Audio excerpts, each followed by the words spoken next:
welcome to the fabulous Friday edition of the Todd Veinotte Show. I'm Dan Alstrand, and as the fella who this studio's named after used to say, the immortal Rick Howe, it's Friday.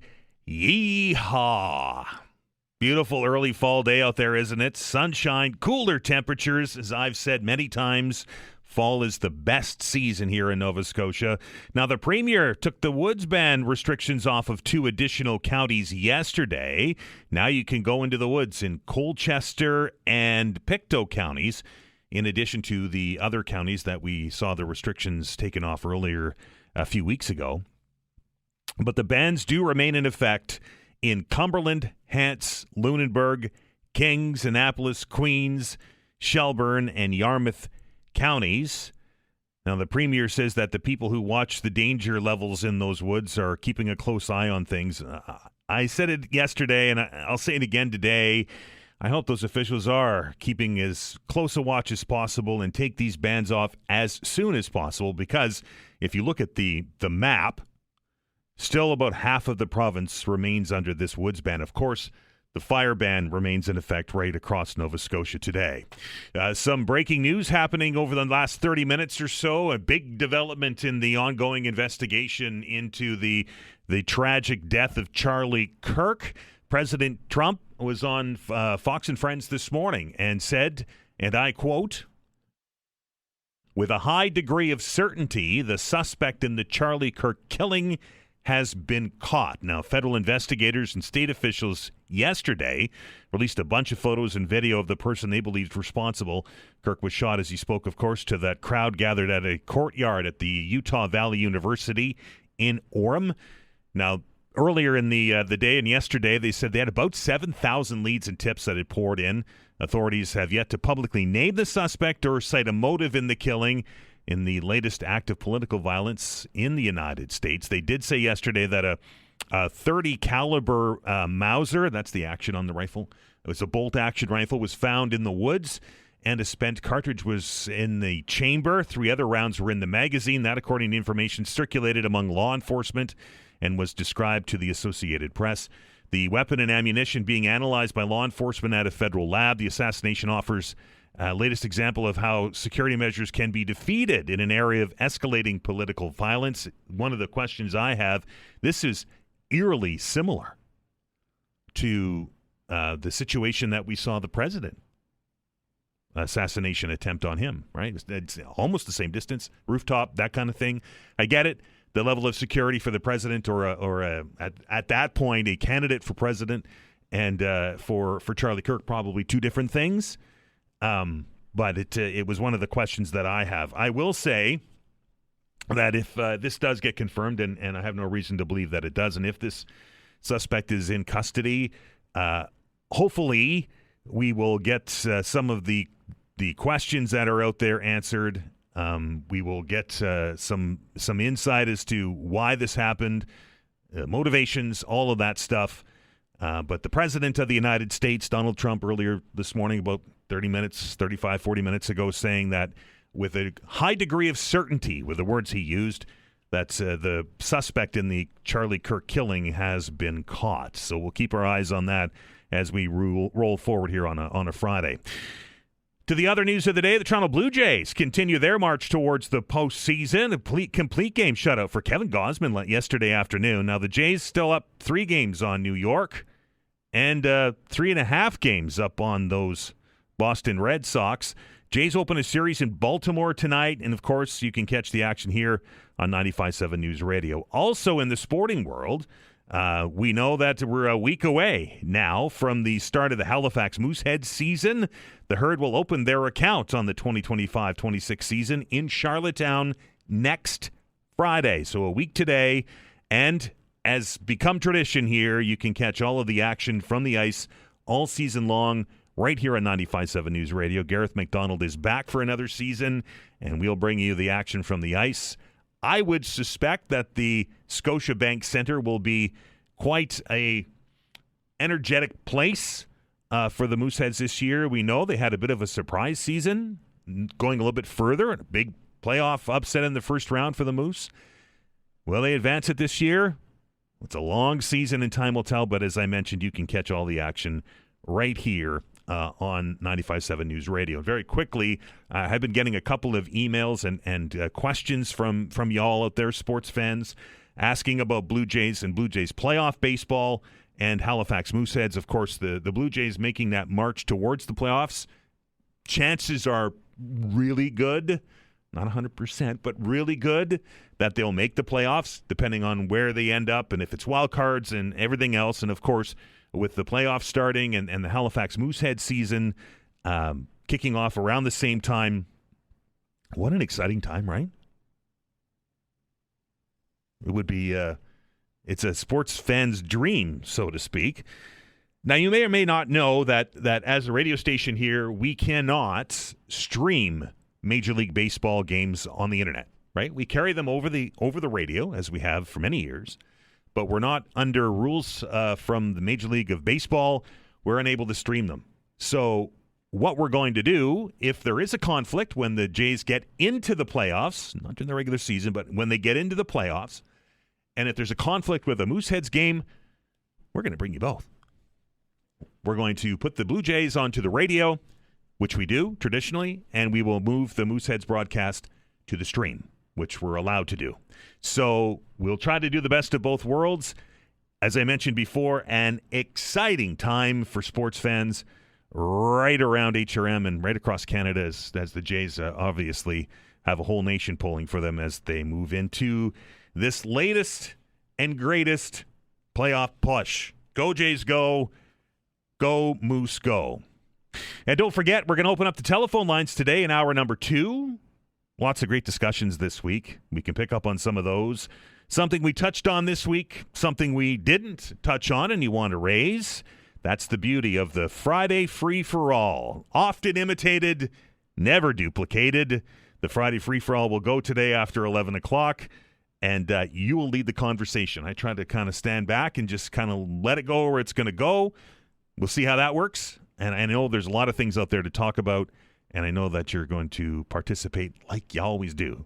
And you always make my day when you do it.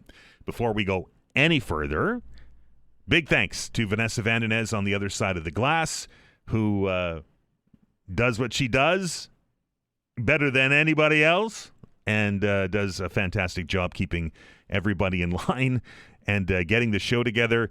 Really, it would be an interesting documentary to kind of to follow Vanessa around.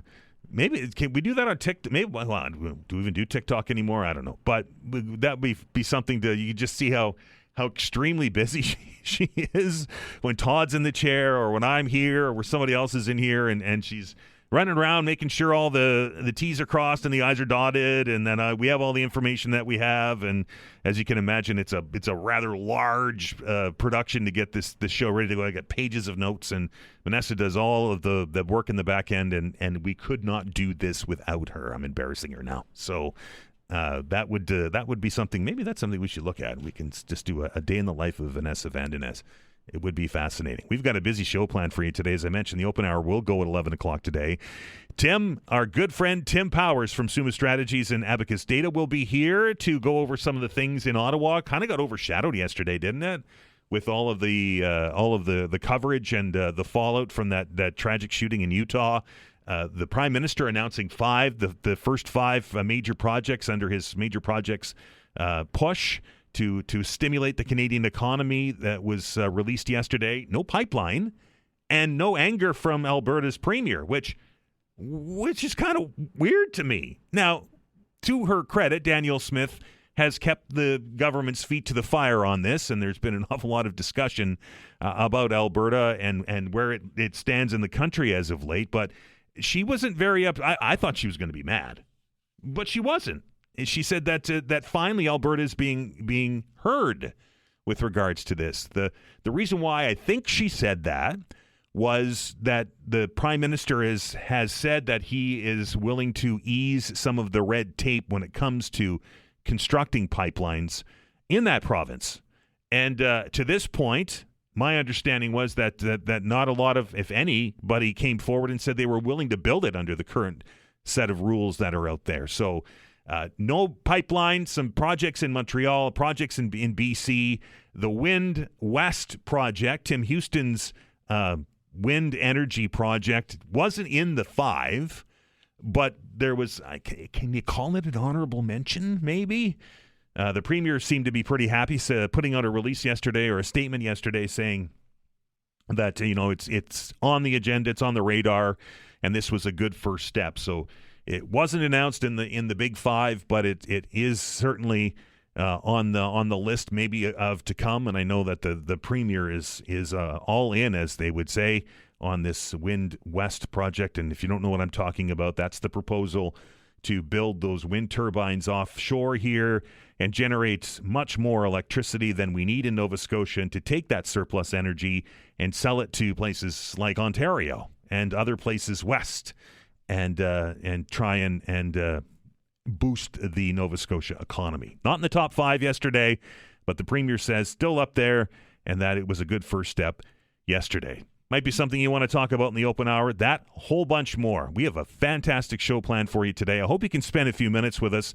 We are going to take our first break, and when we come back, the province announcing earlier this week a change to RSV vaccines for those over 75, making them free. Our friend and member of CARP, Bill VanGorder, will be joining us after the break. You're listening to The Todd Veinotte Show. I'm Dan Alstrand. It's Friday. See you in a minute.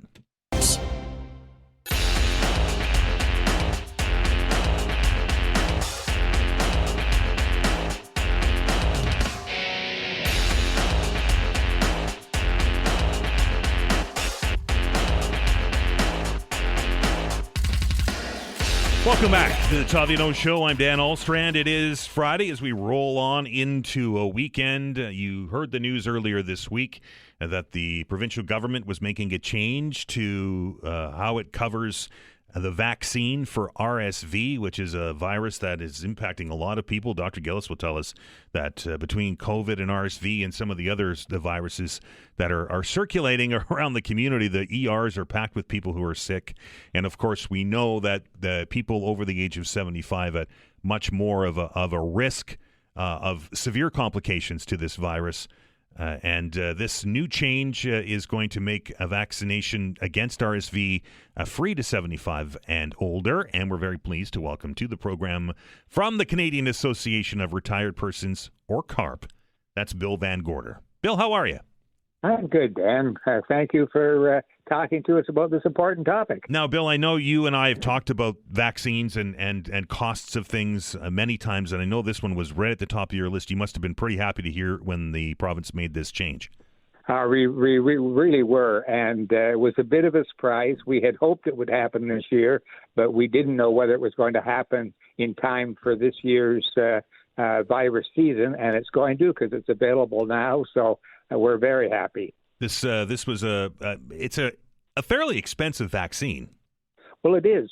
People who were paying for it themselves before it was covered, between $200 and $300 to get it. Now, one of the good things about this vaccine is you only need it once. You don't need to get it every year. And now, 10 years from now, when we've had some experience, you may find that people need a booster. But at this point, it's a one-and-done kind of thing. So that makes it easy, too. The vaccine will be available on the 15th, I believe, for those 75 and older? Yes, it will. And you can you can start making your appointments now with the pharmacies that have it. One of the things people should realize that when something like this is rolled out so quickly, and because the vaccine comes in large packages and needs some refrigeration, pharmacies won't necessarily get all they're going to need at the same time. So if you happen to go into your pharmacy, or if you go online to book an appointment with a pharmacy and you find that it's not available, go back again a week or so later. You've got lots of time. We're probably a good month and a half to 2 months away from virus season. But often what happens when something new like this is rolled out, people get in touch with us and say, look, you said it was ready, and now I went to the pharmacy and they don't have it. Why did you tell us that? Well, it's going to be there, but it comes out gradually. So we ask seniors, please, to be patient. And, we seniors aren't always as patient as we probably should be.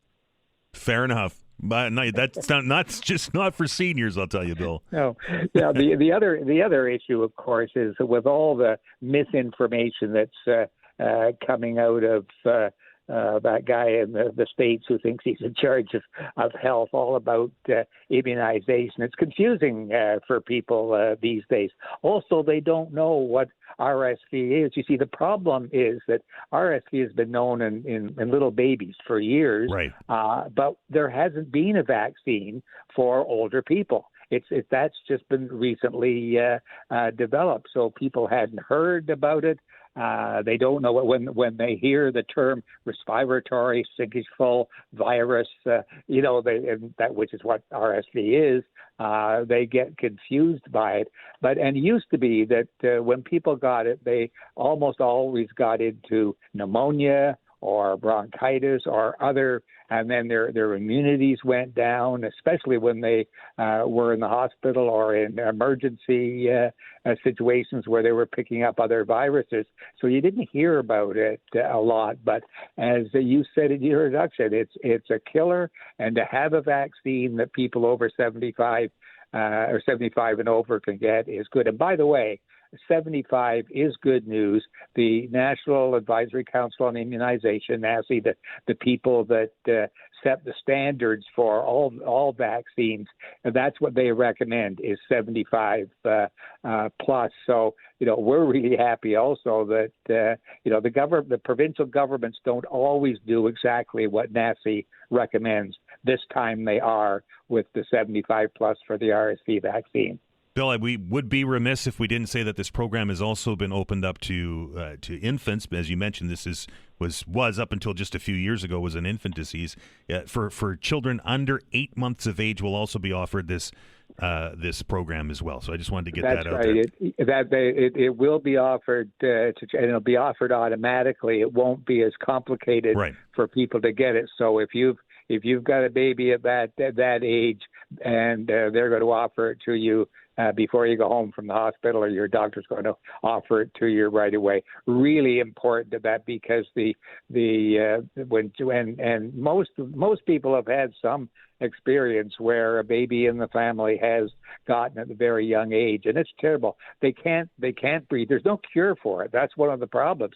All the hospitals can do is push oxygen into you and hopefully keep you going until your body can fight it. So it's really important that we prevent people from getting it in the first place. Bill, this is a win. One more expense that seniors won't have to worry about anymore. But when we start talking about expenses, we've been talking about this all week. There's a couple of really big ones that are potentially coming down the pipe here. A 36% increase in water rates, a double whammy in electricity rates.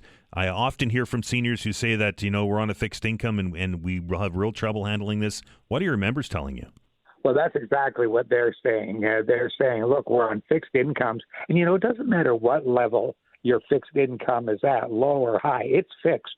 And when extra expenses like this come in, it means you can't do something else.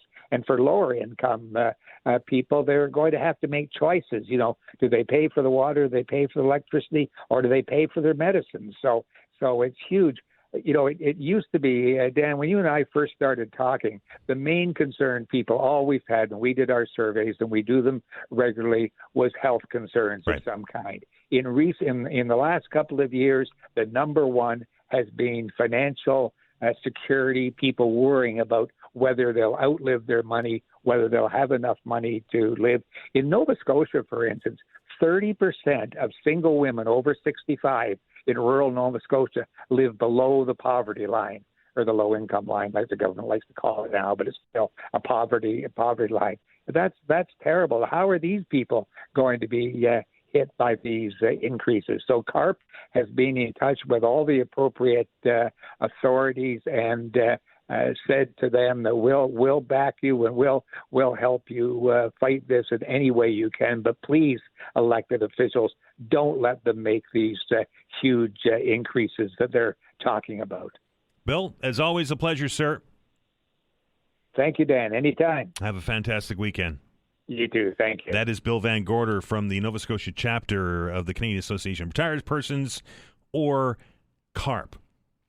We're going to take a break here very shortly, and on the other side of the break, the show will continue a conversation about the goings-on in Ottawa this week. As I mentioned in the preamble, the big news yesterday kind of got buried with the Prime Minister in Edmonton on the caucus retreats, and you all know my feelings on caucus retreats, but making use of that time, I guess, to announce the first 5 projects for the big projects plan that he's rolled out and quite frankly pushed the legislation through the House of Commons during the last sitting. We'll talk to Tim about that, and of course the other goings-ons in Ottawa. Pierre Poilievre asking for stronger rules surrounding bail yesterday. There's lots to talk about with Tim, and I hope that you can stick around for that as well. And of course the news that continues to be unfolding as we speak here. President Trump about an hour ago saying that and I'm using his words, with a high degree of certainty that the suspect in the Charlie Kirk killing has been caught. I understand that there's an update that was scheduled for the top of the hour. Looks like it's a bit delayed, but I'm sure we'll get more information with that. Of course, I've been following that story for the last couple of days. Officials with the FBI yesterday saying they had well over 7,000 leads and tips, more tips that they've seen since the bombing at the Boston Marathon. So a lot of people were at that event. A lot of people had cameras and their phones going, and I know they're going all over that stuff. We don't know the name of the suspect. The authorities haven't released the name of the suspect or a motive. I know that they found a bolt action 30, I think it was a 30 caliber rifle, high-powered rifle, which is kind of a misnomer. Or anything that is over that's a center fire cartridge is a high-powered rifle, but let's not argue semantics. 30 caliber rifle. They found it in the woods in a towel. They believe that it was the one used. They found a cartridge in the chamber and 3 others in the magazine. Once we hear or see anything on that, we will do our very best to bring that latest news to you here on the Todd Veinotte Show on the Friday edition. As I mentioned, Tim Powers will be joining us also in the next half hour. We will take a look at a new report that's showing about half of small businesses in Atlantic Canada don't believe that the municipality that they are in is small business friendly. That's a bit of a scathing report. That one by the Canadian Federation of Independent Business. Duncan Robertson will be here in the next half hour. We're going to stop and take our break, and then we're going to connect up with Tim Powers in Ottawa, who's going to join us for his weekly chat on the goings-on on Parliament Hill. It's a busy day. Glad you're able to spend a few minutes with us. I'm Dan Olstrand. We're back in minutes.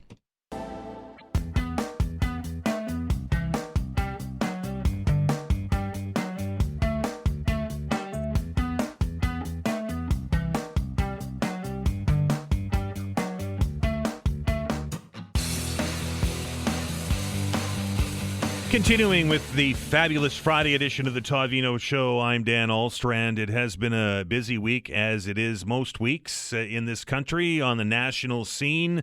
As I mentioned earlier in the show today, the big announcement from the caucus retreat, and again, I question caucus retreats, but that's just me.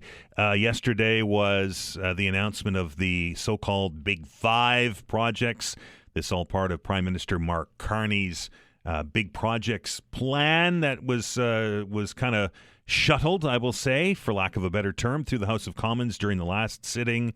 This is the first 5 of this project, and more to come, as I understand it. And from what the Premier of Nova Scotia said yesterday, the Wind West project is one of those to come. Very pleased to join us on the show today to tell us a little bit about how terrible his New England Patriots are, and, of course, to share his opinions on the goings-on in Ottawa. Summa Strategies, Abacus Data's Tim Powers. Tim, how are you? Cleveland Browns. Okay, that's all I got for you. I mean, really. I mean, how many Tim, Super Bowls then? I did watch the Patriots game in the entire length of it. Yes, on last Sunday, and I thought that they didn't play badly, but I think that they have an issue in the pivot spot holding on to that football for too long. I think they've got more than that as an issue, and I think it's going to be a while on the road back, but there you have it. There you have it. I mean, that's what rebuilding is all about. I mean, you're still building. It's been since Paul Brown, hasn't it? Absolutely. Jim Brown, all the Browns that were there in Cleveland. Well, that and the whole Art Moody moving the team to Baltimore. Yeah, that kind of screwed it up. I mean, look, you're like a major project, Dan. It's going to take years. It's okay. But the shovels are in the ground, damn it. As long as they're not throwing dirt over you, we're all good. I am good. Let's talk about the Big Five that were announced yesterday, Tim. Mm-hmm. If you'd have told me a month or so ago that the Prime Minister was going to make the announcement in Alberta and was going to make an announcement of the first five projects, and there wasn't going to be any kind of pipeline talk in that province, I would have said that there would be just an absolute furor flying out of Alberta from the Premier, Danielle Smith. But that didn't happen. She's actually quite happy, which is shocking.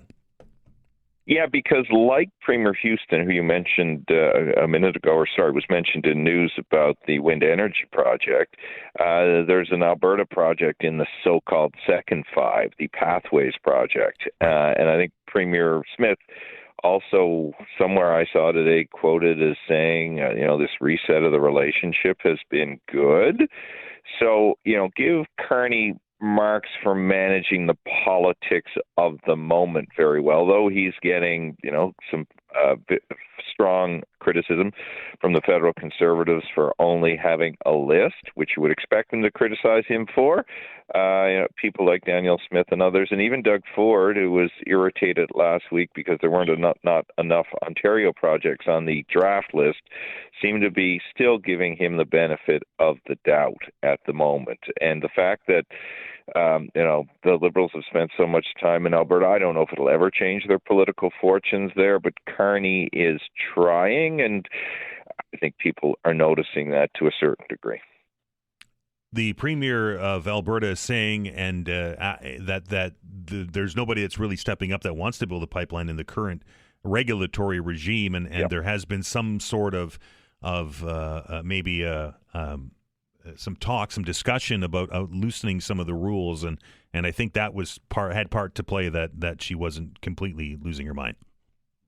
Yeah, and look, I mean, take the politics out of this at the moment if you can. I think what Kearney's play here is, from the unlocking investment in Canada perspective, is to send a message to the globe that, all right,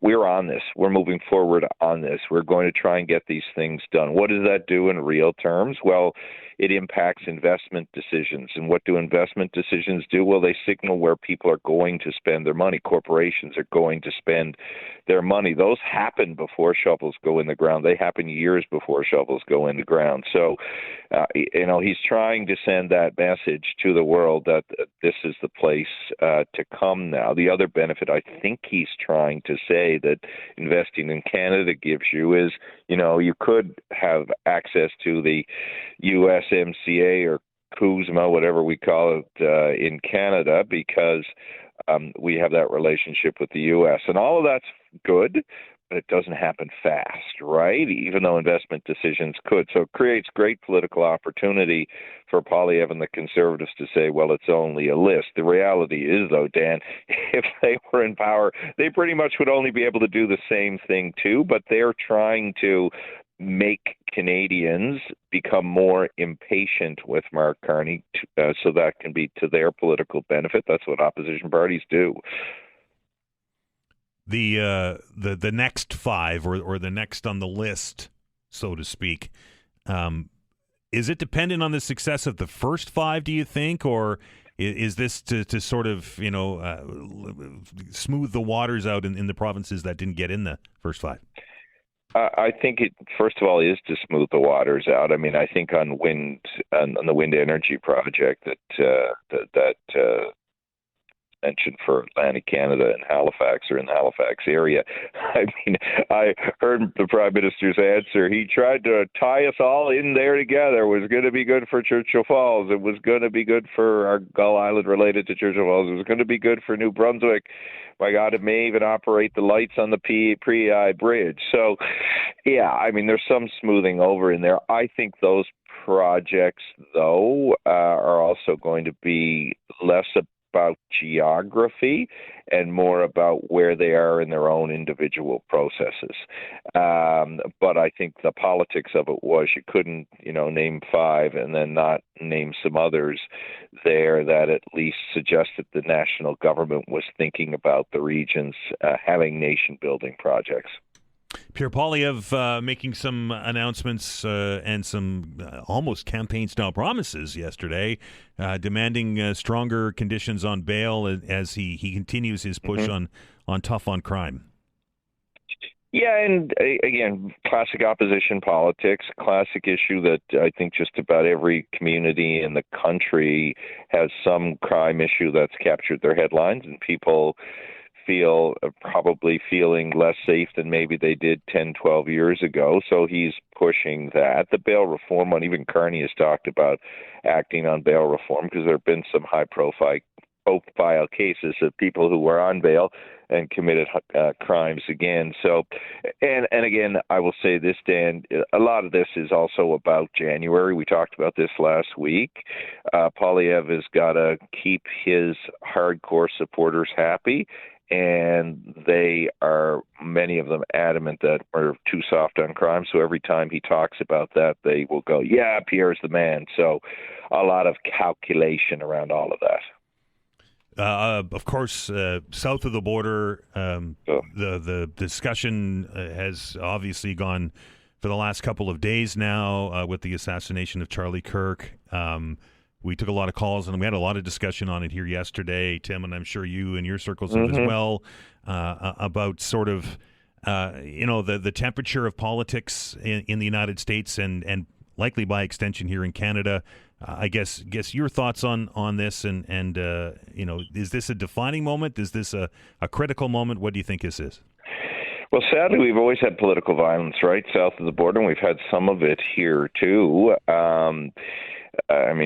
2011, 14, was it, the attack on Parliament Hill? So let's not forget that saw a soldier, Nathan Cirillo, lose his life standing in front of the Peace Monument. Another soldier was killed that week in Quebec. The Charlie Kirk assassination is just a reminder of how dark politics can be and how violent it can be. I mean, before you and I were even born, Dan, there were 2 Kennedys and Martin Luther King all assassinated within a very short period of time in America. There was an attempt on the president's life last summer. There was a lawmaker in Minnesota that was assassinated in June, and others that were injured, a firebombing at the governors of Pennsylvania. I think the difference, Dan, right now is people who are angry and are using politics as a lever to fuel their anger have easier channels to find common space to share it and inflame themselves perhaps more strongly than they've been inflamed before. We don't know if that is the case here. Let's be clear. We're, I think, hearing today that maybe they have the suspect in custody. But yeah, it's worrisome. It's scary, particularly when you see, again, whether you like Kirk, you don't like Kirk, and there's lots of fair criticism about him.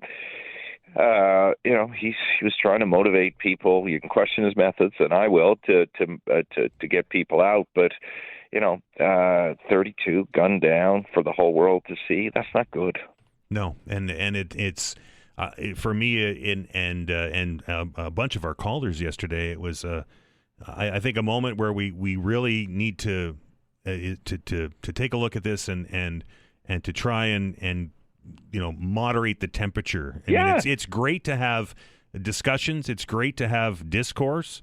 It's good to share opinions and to even argue them, right? But absolutely. At the end of the day, it's an argument, and we can walk away and go about our business, not escalate this into violence and just tragic situations.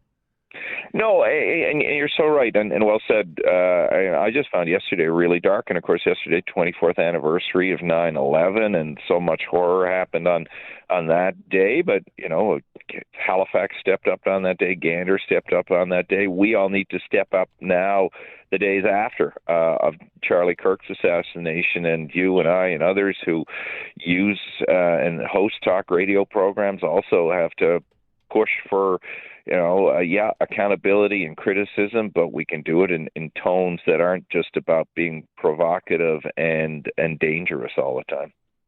Tim, have a fantastic weekend, sir. Okay, you too, buddy. Take care. That's Tim Powers, our friend from Abacus Data and Summa Strategies. Taking a break. When we come back, municipalities, are they small business friendly? Well, small business doesn't think so. A conversation with our good friend Duncan from CFIB when we come back. This is the Todd Veinotte Show. We're back in minutes. Axe.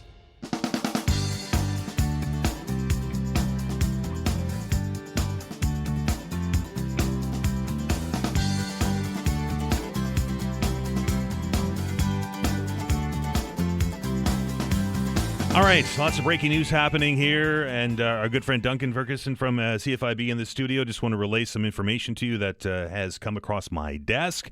An update on the situation in the United States. Authorities now saying they have a 22-year-old man in custody in regards to the Charlie Kirk shooting from a couple of days ago. That's all I got at this point, but we'll keep our eye on that as well. Also hearing from Halifax Police that there is some kind of a situation happening at the Canada Game Centre. They have police on the scene, and the public are being asked to kind of avoid the area. So if you can do that, please do so. There, got it all out. Welcome into the studio today to tell us about a new report that is, I don't know if it kind of caught me off guard, but it seems that businesses in Atlantic Canada not suggesting that the municipal councils that they are operating under are small business friendly. Duncan, welcome, sir. Thanks for having me. Appreciate it. I guess let's begin there. This Duncan Robertson from the CFIB, of course. The report. This is an annual report, right? This is what you do kind of every year, and it's just not getting any better. No, so we've been doing this over the past 3 years. So it's the third iteration of this report, and unfortunately, we're not seeing that percent of our memberships who think their municipalities are small business friendly increasing. So right now, only half see their municipality as being small business friendly. That's across Atlantic Canada. That's, of course, a concern. The top three issues we see, of course, first and foremost are property taxes, but also looking at the impact municipal red tape is having on their business, as well as crime and safety. And particularly digging into property taxes, of course. Right. 6 in 10 of our members say that it's hard to predict how these rates are going to increase, et cetera. So it makes it hard to plan for their business. And 77% don't think they're getting good value for their money, which is, of course, a concern. So if they are having these, overburdensome tax costs, they would expect some services in return, but they're just not seeing that. That's like 3 to 4, yeah. Right? Yeah, that's a big number. Yeah, it's not surprising, frankly. Of course, particularly when you look at how taxes are set, there's often a large gap between the rates between residential and commercial properties, of course. And now our members are really seeing that they're not getting that value. And it can come from, just small business friendly programs that municipalities could introduce to ensure that they're getting this value for money, and we're just not seeing it. Infernal red tape. I hear it all the time. Red tape, red tape, red tape, right? Yeah, and when you think at the municipal level, ensuring that small businesses can contact their municipality, get a response quickly, looking at how permitting is being done. Is there an available timeline? Here in Halifax, they do have that, which is a good step. Halifax does quite well at red tape reduction, actually, but looking across Atlantic Canada, there's still much more to be done. We like all municipalities to introduce a red tape feedback mechanism. Here in the province, the provincial government has one. We want to see it at the municipal level as well, so small businesses can voice their concerns directly to policymakers. Toronto just introduced their own, so it's possible at the municipal level, and we think that's a good step for sure. A lot of little things, which would be big things for small business that the municipality can do. And I think this is probably the 6th or 7th or 10th time that we've talked about, particularly in the downtown and patios and making and easing restrictions on those. Exactly. Looking at the fees that municipalities charge for restaurants to create these sidewalk patios, allowing them to increase their footprint during tourist time is very important for them. Unfortunately, thinking of Halifax and Fredericton, they were the only municipalities that actually increased the cost over the past year, which is a concern. Looking at St. John's, Newfoundland, it was over $2,000 to get a patio permit fee in that municipality, and just this year they reduced it, so now it's only a few $100s. So there's possible to reduce these costs, and we'd like to see that happening. But I do think, particularly in Halifax, to give council credit, they did keep the tax rate flat and reduce it for some levels of businesses. But we really want to look at exactly that rate itself and other costs that they're adding to small businesses. Interesting that if you go back over the history of these reports that you guys do every year, and I mentioned it in the preamble, things just not getting any better or much better. Is it small things like this that you're looking at, or is it a broader picture that business owners are continuing to find that council is maybe not listening as much as they should with regards to some of these pains? What we're hearing, I think, a lot is just a lot of frustration, right? There's a lot of uncertainty in the economy, and they're looking for, particularly the municipal side of things, to really be focused on small businesses, to have that priority. I wouldn't say that there's no municipality that is not focused on it. I think everyone understands the impact of small businesses, but really ensuring that they're putting the money where their mouth is, right? If you're saying you want to support local, look at how you can make it easier to do business in these municipalities. And we're just not seeing a lot of movement on policies like red tape, like crime and safety, and also looking for municipalities to maybe go an extra yard and provide financial support, like for small businesses impacted by construction. We see that happening in other municipalities across Canada. We want to see it here, and that's really what we're hoping. Yeah. Now, these expenses and red tape and everything else are obviously impacting business, and I know we've talked about this in the past, but there's also other pressures that are coming, particularly in HRM and in Nova Scotia. Halifax Water looking at a massive increase in water rates and power rates that you and I talked about, and no long-term plan. Is that something maybe that the municipality could also focus on? Is if we're planning to change things or do things to let business know, rather than 2 months or 1 month or 6 weeks before it happens, or yet the day before, because businesses like to have a strategic plan in place, right? Exactly. I think what this report we have now is almost a playbook to introduce a small business framework or small business strategic plan going into the next 5-10 years. It might be easier said than done to provide, seeing the tax rate over the next 5-10 years and those increases, but being able to see a forecast would help, and being able to see at least some intention or plans over the next, 5 or 10 years to introduce some of these policies. They might not be able to do it this year, but at least seeing that they do have that intention over the next few years would definitely be a good thing to see. Of course, when we look at budgets, they're only year over year. We'd like to see that long-term plan. I think that, again, this is a perfect framework for that. Duncan, you might have an office here soon. You're here on the air more than I am. I appreciate your time. Anytime. Appreciate the time. Duncan Robertson from the CFIB as we roll along here on a Friday. A situation unfolding at the Canada Games Centre. Blake's going to have a bit of an update on that situation as we roll forward here on the news at 11. And, of course, some other news breaking out of the United States. Some authorities now reporting that a 22-year-old suspect has been arrested in the Charlie Kirk shooting, and that we'll also update you on as we get more information. So it is a busy Friday. Glad you're spending some time with us. We're back in minutes. Facts.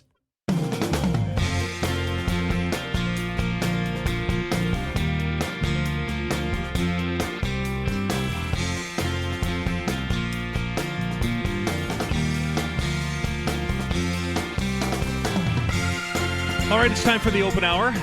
As is tradition here on the Todd Veinotte Show, it dates back many years. It's the Friday free-for-all, as I mentioned earlier, often imitated, never duplicated. And the joy and the beauty of the Friday open hour and the Friday free-for-all is that you get to lead the conversation. Something that we talked about earlier this week, something that's been happening, something that we discussed, something that we didn't discuss and you want to raise, anything that is on your mind. That's fair game here on the Friday Free-For-All. I will try to keep my comments to a minimum so that we can get y'all on the air and not disappoint anybody as they head into the weekend. But very quickly, before we go to the phone lines, I know there's a number of you there already. You heard it in the news. I don't have much of an update on it. Canada Game Centre in Clayton Park under hold and secure as we speak. Now, police currently on the scene asking everybody to kind of stay away from the area. We've reached out, Vanessa and I have reached out, and so has Blake in the newsroom, to HRP and HRCE, because we know Halifax West is right there, for comments. We will have been promised an update here very shortly, and we will pass that along to you as soon as we get any official information from those sources. So we'll keep our eyes on that, but we'll also keep our eyes on the telephones. 902-405-6000, 902-405-6000, or 1-877-801-8255. Let's get to the phone lines and welcome Brian to the show. Brian, how are you? Good, Dan. Thank you for taking the call. Going to talk about, hopefully quickly, make it succinct, two topics today. First, the Halifax water. And, we all hear, them making their little public releases and, pleading for the public to help them out with the water consumption. Which, right, the water restrictions, yep. Yeah, everyone should be able to understand. It's been a really dry summer. No problem there. But my beef, I guess, or the point that I'm wondering about is that I think it's time that someone take a hard look at the management of that corporation. Well, I don't know if it's a corporation, but that outfit, and really, take a hard look at who's making the decisions there, because as it stands now, they've mentioned it a few times in the last few years, but they haven't really gone into detail about what they're going to do about it. I think they've mentioned it, but maybe almost realized after the fact that they shouldn't have mentioned it, and that is the intake at Lake Major. When that was installed, I don't know what year that facility was built. I'm only in my 40s, so I don't know what took place back in the day, but they did mention that it was installed at a height that traditionally back then would have allowed them, plenty of water. Right. There is still plenty of water in the lake. Anyone can go out there and see for themselves. There is still plenty of water in the lake. They even, I think it was back in 2016, had a real dry summer, and as a result of that, they upgraded a dam. Yeah, the dam. Yep. On Lake Major Road with the new fish ladder, and that was, at their time, their assessment, the cure-all. Let's make the lake a foot or 2 foot deeper. Well, obviously that hasn't worked. No. And I'm wondering, here they are, building a new multi-million dollar, hundreds of millions of dollars new head office in the Burnside area. And we all know that they've already asked for a couple of rate hikes. And once the bills start coming in for that new head office, they're obviously going to keep asking for more money, because they've said that they're not allowed to run a deficit. They have to break even, I guess, is the way that's been situated. But maybe they need to take a hard look at who's making the decisions. Why aren't they looking at correcting the intake before they move on to any other project? Why would you worry about anything else except for the end of the pipe that reaches the lake? Everything that comes after that is secondary. But if you can't get water out of the lake, then you're not really pumping anything at all. Now, Brian, to be fair, did have Halifax Water on Wednesday. I think they were on Wednesday when the restrictions came on. I asked them about that. Apparently, the engineering work is underway to fix that intake, but they said it will take some time to make it work.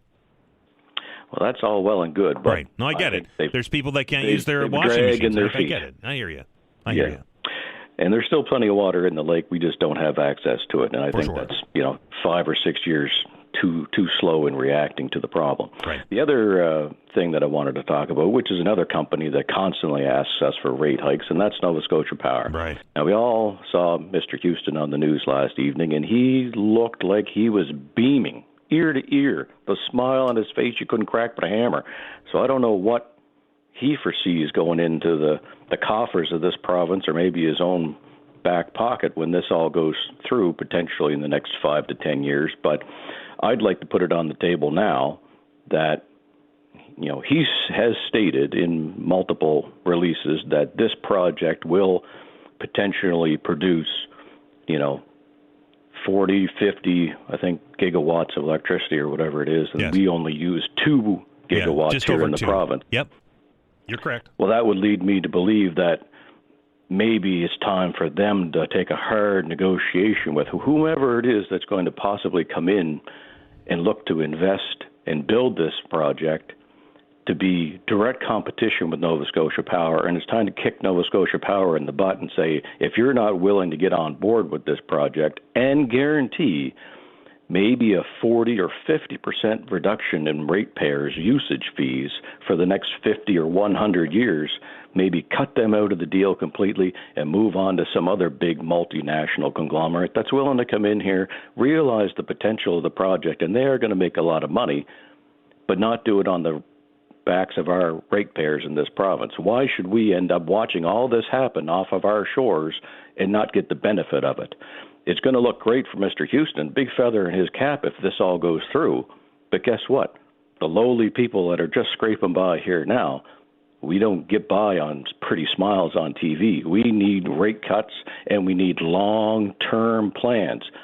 And you look at the rates that across this country, there's several provinces that are paying, a third or half of what we pay for rates, Quebec being one of them. Yep. I think it's time. I think the highest, if not the highest, power rates in the country. Right. So hopefully someone in Mr. Houston's office, I know, there's always been rumors that people monitor this program to see what people are bitching and moaning about. Well, hopefully someone's listening. I don't think it's a rumor. I know it's the truth. Well, there you go. Well, it's time for somebody to take the bull by the horns and tell Nova Scotia Power, either get on board with this and be a partner and help us all, or get the hell out of the way and let somebody else come in here and take this project over and direct competition for them and provide us with rates that we can handle for the next 50 or 100 years. And if not, then scrap the project and move on to something else where we can actually get some benefit for the people on the ground here in this province. Brian, have a good weekend, sir. Thank you. 902-405-6000, 902-405-6000, or 1-877-801-8255. The Friday free-for-all continues after the break. This is the Todd Veinotte Show. Happy Friday. We're back in minutes.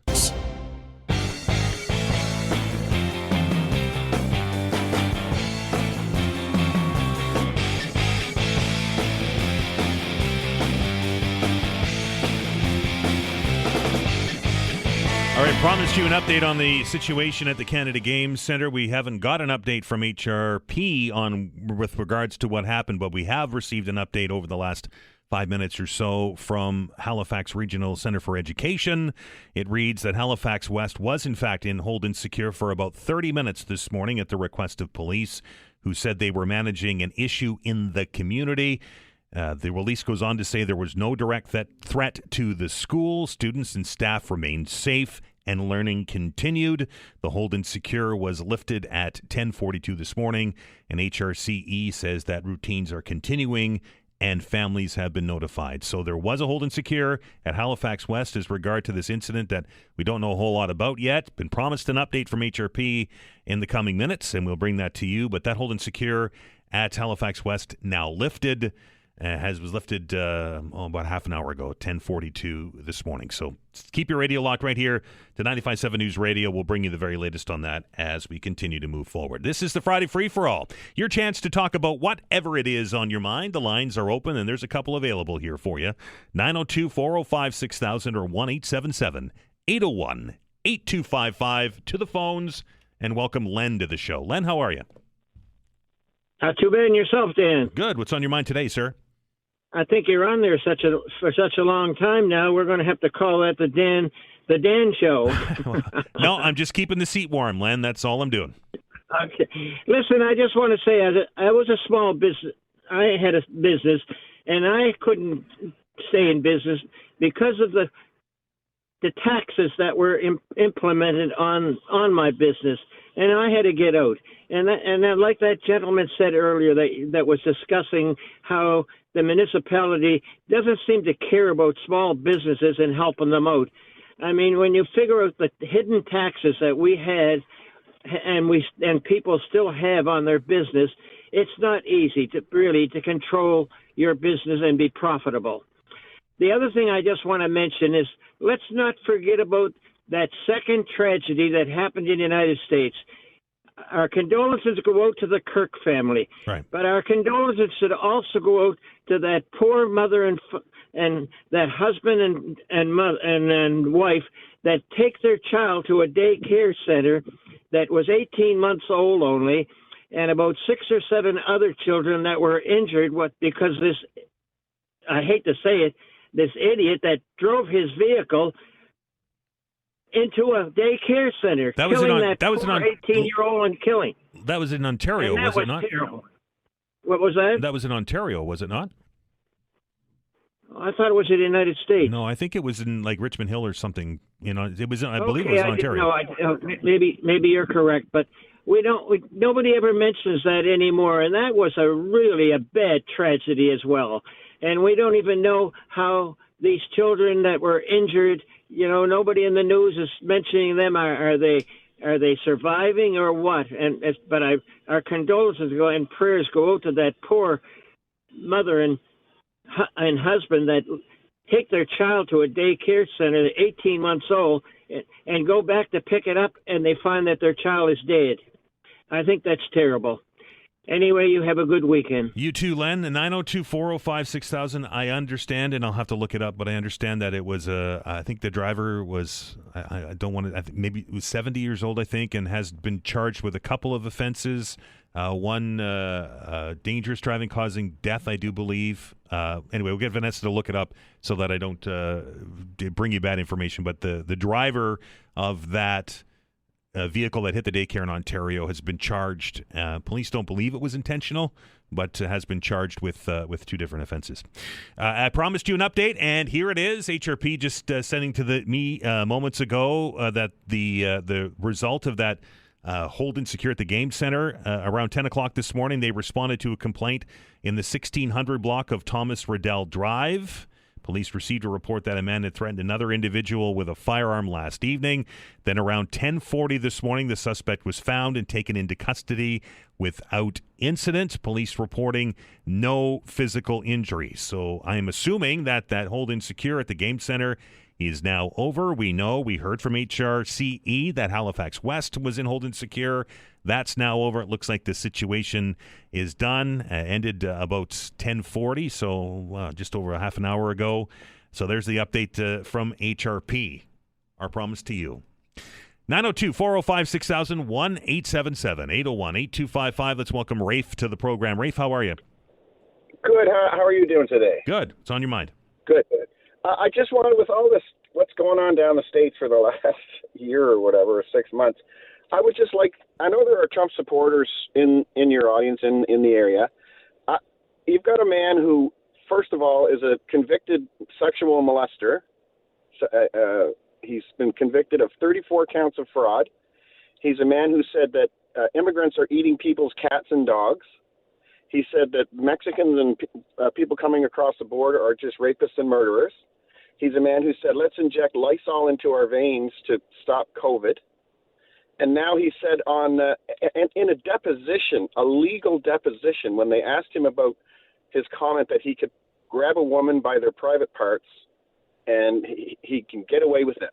In a legal deposition, he said that celebrities can just kind of do whatever they want. It's always the way it's been. And then he said, fortunately or unfortunately. So I would just like somebody who's a Trump supporter who sees this man as a leader to try to explain to me, what do they see in this man that they admire and they would like to have him as the person that leads their country. I'm going to sit back and listen and just, I'm very confused about the whole thing. I don't know how a man like that, who I would not even want in my house,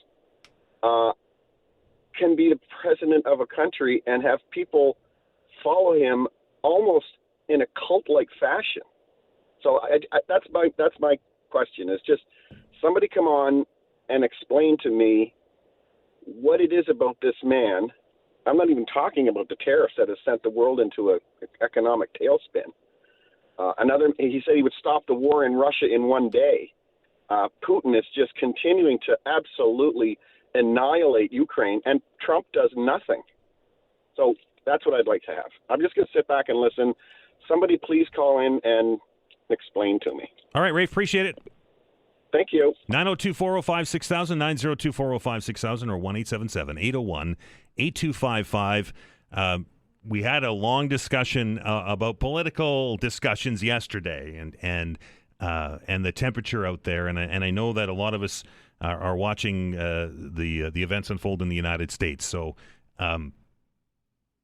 political discussion is important. Political discussion is paramount to a democracy.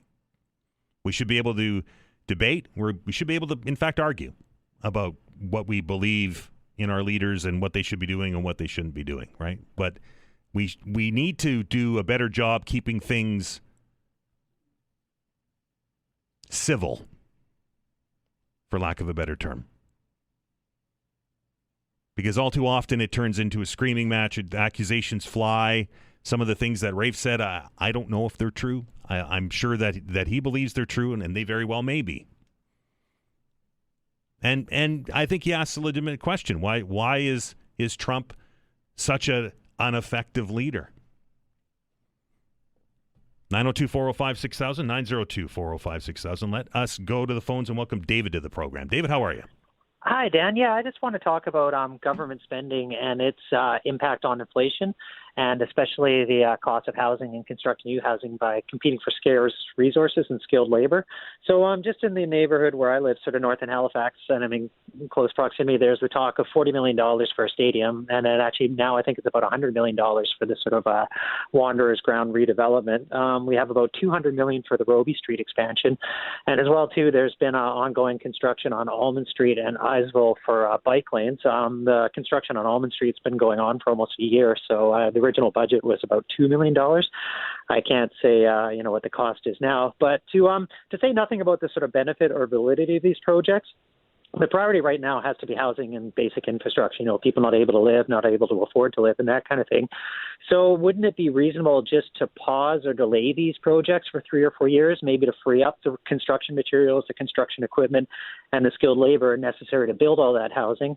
And it just sort of seems to me that the municipality just pushes ahead of these sort of projects regardless of the bigger picture, and it's just sort of like they're making decisions in a vacuum, not taking into account the impact of those decisions on on society and the larger needs of society in terms of contributing, competing against the private market for all the resources and equipment and supplies required to make these projects happen. I wonder if it's the same labor set that builds bike lanes and builds houses. Yeah, well, I mean, you have your residential wooden constructions, but I mean, you still got to pour concrete for the foundations. Right. I mean, you have the high-rise constructions. That's all heavy equipment, cranes, machines, all that kind of stuff. So, and as well too, just the actual skilled labor themselves. So I'm sure there is quite a lot of crossover. Oh, I'm sure there is. Also, and also in terms of the basic materials and stuff like that. So it's just the important thing. And I think we've lost this notion that society's resources aren't boundless. As advanced as we are, there's a finite capacity to produce and build things, and we have to make choices in terms of the things we produce and build. And it's almost like, do I want to buy the new PlayStation? I got $500 left on my credit card. Well, I can afford it. Maybe not so much sort of thing. And there's better things we could be spending our money on right now. And like I said, to say nothing about the validity of those projects, it's just can we afford, do we have the capacity to do all those things as well as build all the housing we need and upgrade our sewage infrastructure, upgrade our water infrastructure, upgrade our roads and all that kind of stuff. So, David, appreciate the call, sir. Thank you. 902-405-6000. It's 902-405-6000 or 1-877-801-8255. The open hour continues after the news. You're listening to the Todd Veinotte Show. I'm Dan Allders. We're back in minutes.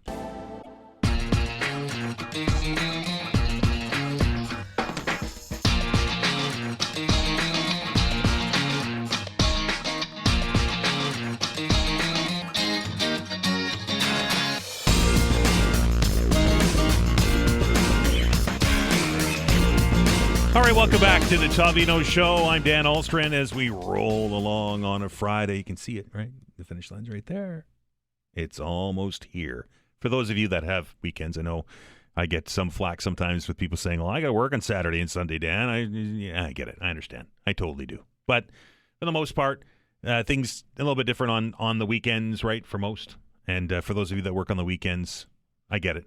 I understand. I used to do it too. It's terrible. 902-405-6000 or 1-877-801-8255. This is the Friday Free-for-All.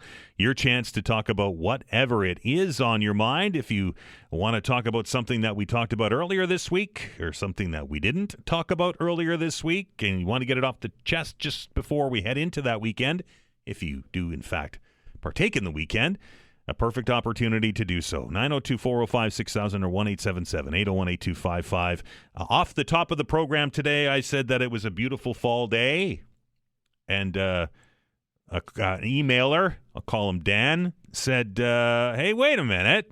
You started the show by saying it was a nice fall day or something to that effect. I should let you know the fall doesn't start until the 22nd of September. It is, in fact, a nice summer day. Just a little education for you today. Don't sell summer short. I get it. I said an early fall day, maybe less than accurate. But we know that after Labor Day, people consider this to be the fall season. And we know we're in for some outstanding weather in the next couple of days, next couple of weeks. Mid-September to mid-October and lately into the beginning of November are my favorite time of the year. We don't have to deal with all of that sticky humidity and those pesky mosquitoes and flies and bugs. It is the best time of the year. And speaking of the weather, don't forget Allister Aalders will be here in the hour number 3 today to give us a quick rundown on the goings-on and the weather this weekend. It's going to be a little bit different, little last half hour of the show today. We're going to have Allister join us, tell us about the weather. Our friend Clinton Wilkins is going to stop in. Mortgage 101 episode goes this weekend. He's going to tell us what's on that. And of course, Cecil will be here to talk a little bit about the Toronto Blue Jays and how awesome they are. He probably won't say that, but we can always hope. 902-405-6000 is the number. Let's welcome Barry to the program. Barry, how are you? Not too bad, Dan. How you doing? Good. What's on your mind today, sir? Nova Scotia Power. Right. I'd like to suggest, I talked to you about this one time before, maybe a week or two ago, but if the province can somehow or another get back the distribution and charge Nova Scotia Power to use it, and at the same time invite other generating companies to come in, and that would provide competition with Nova Scotia Power. And as far as the distribution maintenance, we could subcontract that out and charge the company for every hour that there's an outage because of the power lines being down. Eventually, we'd get our money back, but the main thing is we would create competition for Nova Scotia Power, which should, as all competition does, usually has a reduction, and that would also save the consumer a little bit of money. I think if and I know there's a new organization that has been created to deal with distribution, but I think if Nova Scotia Power does have all of the power lines, getting them back would be that would be a tough task, I think, for the province to do, wouldn't it? Well, it would be a challenge, but I don't know if you could expropriate it. But right. In view of the fact that they've been ripping us off for so many years, I think it would be I think we'd have a good chance at court. Barry, appreciate it. Have a great weekend, sir. You as well. Bye-bye. 902-405-6000 or 1-877-801-8255. And there are a number of lines open if you want to get on here and join the conversation. Again, in case you missed it, 902-405-6000 or 1-877-801-8255. The Friday Free-for-All. You set the agenda. You can talk about whatever it is that you want. I want to share something before we get to our next caller. I want to share something with you that happened to me this week. I don't spend a lot of time in downtown Halifax. Mostly because I live in Clayton Park, and to be quite honest, a lot of the services and things that I need are all in my neighborhood. So I don't have much cause to visit the downtown as much as I probably should. But I had some business downtown earlier this week, and for those of you that don't know, I drive a pickup truck, right? So I drove downtown. Traffic wasn't even that bad, to be honest. I parked on South Park Street, right just down the road from Spring Garden. If you're not familiar with it, South Park Street kind of is the intersection at the Public Gardens, right? The Lord Nelson, I believe, is on the corner. That blue building the blue house that used to be the Eastlink House is on that other corner, and then South Park kind of carries on, goes towards the VG. Victoria Park is on the other side of it. So I found a place in the shade, so I thought, hey, maybe I'll park here. So I did. And I parked my pickup truck up against the bike lane. There's a protected bike lane on South Park Street. So I parked as close as I could get without grinding my tires on the concrete bollards, right? There was, I don't know, 3 inches, 2.5 inches, 3 inches of space between my tires and the concrete. So I parked my truck and I jumped out and South Park Street, and this was late afternoon. It's a busy place, right? So I managed to not get run over and got off onto the sidewalk, walked through beautiful Victoria Park. What a lovely park, and then off and did my business. I was gone maybe 2 hours. I paid for my parking. I used the app, paid for my parking. When I came back, somebody had hit my mirror, my driver's side mirror. Now, my driver's side mirrors, that they break away so that they don't bust off, right? But the traffic is so tight there. I sat and watched it after I swore under my breath, maybe not under my breath. And the traffic is so tight in there with some of the vehicles that use that street that it's a tight squeeze on South Park, right? And it's so tight that if you have a wider vehicle like my truck, it can cause problems. And in fact, somebody did actually touch my mirror and moved it off of its spot and bent it forward, which it's designed to do, which it didn't break. Didn't break the mirror, didn't do any damage. But it's something to think about. Now, I get it. People are going to say, well, I don't drive your truck in downtown Halifax. Yeah, I get that too. But it's part of the debate, I think, over the bike lane infrastructure, particularly in an area like that. Like South Park is busy. It's a busy street. It goes right to a major hospital. And having that protected lane there has narrowed the streets so much that it's worth your life to get out of your vehicle if you park there. Just wanted to share that with you. And if it's happened to you, you can give us a call and let me know. 902-405-6000, 902-405-6000. Enough of me. Let's get back to the phones and welcome Carlos to the show. Carlos, how are you? I'm good. How are you, Dan? Good. What's on your mind, sir? Good. So, one of the things that I thought was, I think is interesting is how this political violence in the U.S. does not spill over, I guess, yet into our side here, into Canada, right? And that's something that we should be always glad to. But I think it's time to perhaps be talking about regulations of social media, right?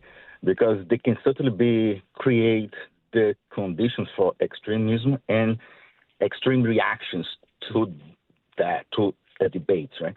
No limits to social media could only work if we all share healthy mental conditions. And as we don't, I have a feeling that we always be in this moment, in this risk of having possible extreme reactions. So I think this event that happened in the U.S. and how we don't have it here on our side, it's a great moment to be talking about how can we keep it at that. And that is, in my view, one of the items is how do we regulate social media? So to have certain limits. And that's the thing that comes into my mind with all these events that has happened in the U.S. Carlos, I appreciate the thoughts. Thank you. Thank you. 902-405-6000, 902-405-6000. As you heard earlier in the program today, Canada is not immune from political violence. We saw it recently. Do you remember the Nathan Cirillo incident on Parliament Hill? A colleague of mine and a voice that you hear almost every day here on this radio station, and that being Cormac McSweeney, was inside the Parliament buildings when that shooter went into the building and there was the gunfight, and we know all that, and the Prime Minister was hiding in I think it was a broom closet. Not to make light of it at all, but political violence does happen here in Canada. And the old saying, I think, holds true, that if the United States sneezes, Canada catches a cold. And I think to Carlos's point, the advent or the proliferation of social media and creating these echo chambers on various subjects isn't healthy. I'm not going to say causes this stuff, but it certainly creates the environment for these things to escalate. How you regulate social media, I don't know. I think that now that, and I use this analogy a lot, the genie's out of the bottle. I don't know if you can put that back in. I really don't. My use on social media has dropped significantly, and I think that that's probably the same for many. But then there's a different form. Then a different platform comes out. TikTok becomes extremely popular. Maybe an old guy like me doesn't use it as much. And I'm off of the other traditional social medias. But that would be an enforcement piece. How do you enforce that, right? I mean, we saw the Mark Zuckerbergs of the world and the Elon Musks of the world take some of their staff off of the keeping an eye on the cookie jar, so to speak, a year ago, and that certainly isn't helpful for trying to stop this. And it's not just politics; it's just the visceral nature of social media in general, right? Host a talk show. You'll learn about it very quickly. And words are words. You have to have thick skin when you do something like this, but it should never, and I'll say this again, it should never escalate to a point where it becomes violent. Ever. Friday Free for All will continue after the break. You're listening to the Todd Veinotte Show. I'm Dan Alstrand. Back in minutes. Axe.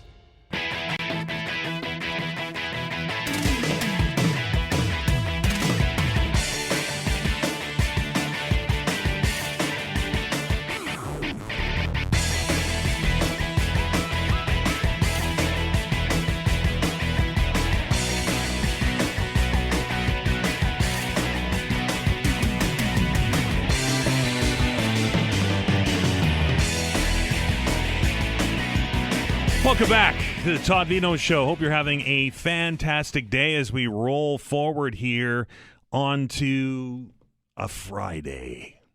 It's right there. You can almost grab it. Anyway, this is the Friday Free for All. I know it's a sunny day. I know it's a lovely late summer day, as I was corrected earlier today in saying. And I know many of you are off onto your weekends already and dealing with the kids and such and so forth. So the phone lines are wide open right now. If you want to join the program, here's a perfect opportunity. In case you don't know the numbers, it's 902-405-6000.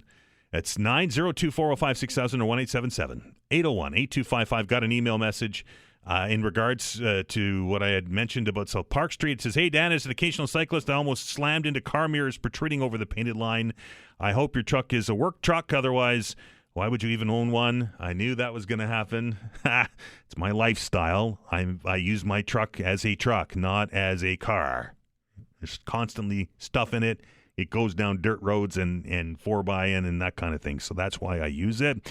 Halifax Street's not designed to handle huge pickup trucks. I get that part, but it wasn't on the right-hand side. It was the driver's side of the mirror. So it wasn't. I'm not blaming the cyclist for hitting it. I'm blaming the drivers for hitting it, because that bike lane on South Park Street is protected. And I know there are rules. I know there are regulations. I know there are widths that these things have to be. And I parked as far over as and to be quite honest, my truck it's not it's not that much wider than a car. It's the mirrors are higher up, right? But it just, boy, on these skinny streets, and I'm just very lucky that there was no damage, because if there would have been damage, then I think we'd be having a different discussion. I think I probably would have been more angry. That's all I was trying to get across. 902-405-6000 or 1-877-801-8255. Lots of lines open if you want to get in for the last few minutes. A quick hitter here on the open hour as we move forward. Don't forget, the show will continue on the other side of the news. It will run down our regular Friday routine with a bit of a twist today. I just want to give everybody a heads up. After 12:30, of course, our weather specialist, Allister Aalders, will be in for his weekly segment to set up the weekend weather. I think he's got good news. I don't want to spoil it, but I think he does. I know he's poring over his charts and his maps and all of the stuff that he does to get ready for this. The new update comes from Environment Canada after 11, so he'll compare that forecast. Also, we'll have a discussion about our concern about the Atlantic and the hurricanes. Not a lot of activity there. In fact, one that we thought was going to turn into a hurricane just kind of disappeared. So things are quiet down there. But the change is we're also going to welcome in during the last half hour of the program today Clinton Wilkins. Of course, he is the host normally with Todd Veinotte on Mortgage 101. That show will go on Saturday at 11 and Sunday at 11.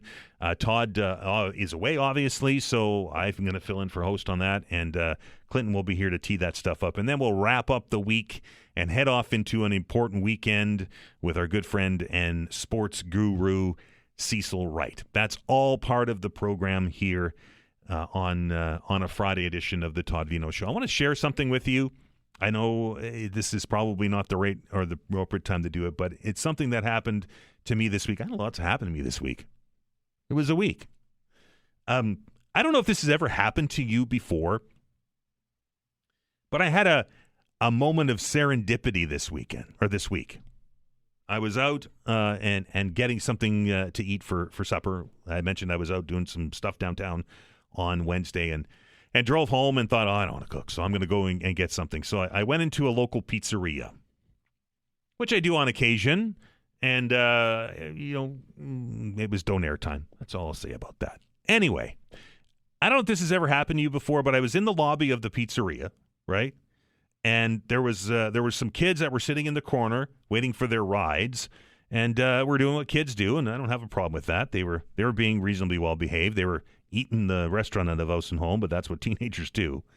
And I think you can probably identify with this. You know, when you walk into a pizzeria, pizzerias have just that pizzeria smell to them. You know, that green pepper and the dough that's baking in the oven. It just has that pizzeria type smell, right?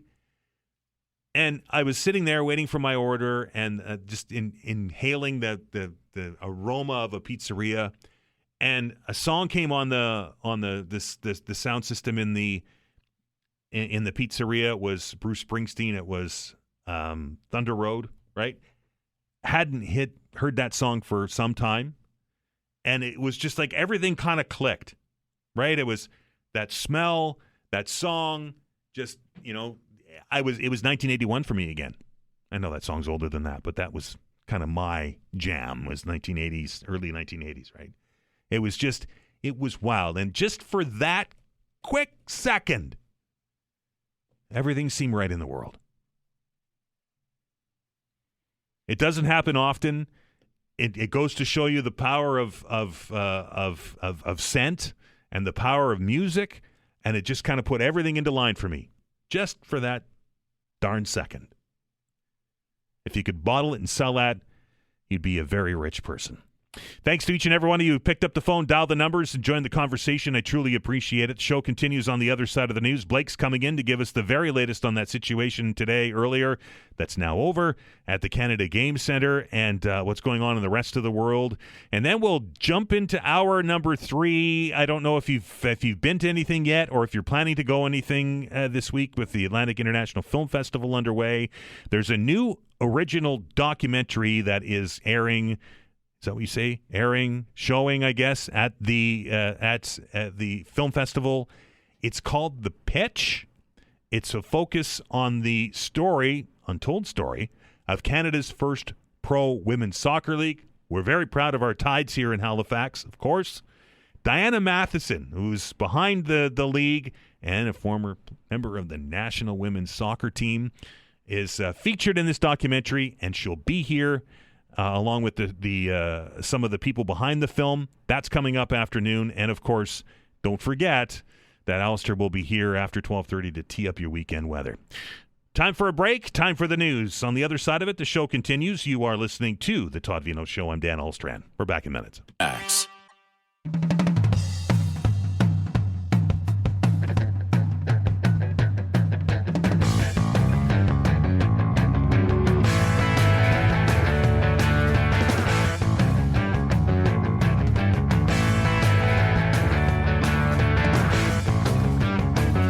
All right, welcome back to the Todd Veinotte Show. It is the Fabulous Friday edition as we roll on into a weekend.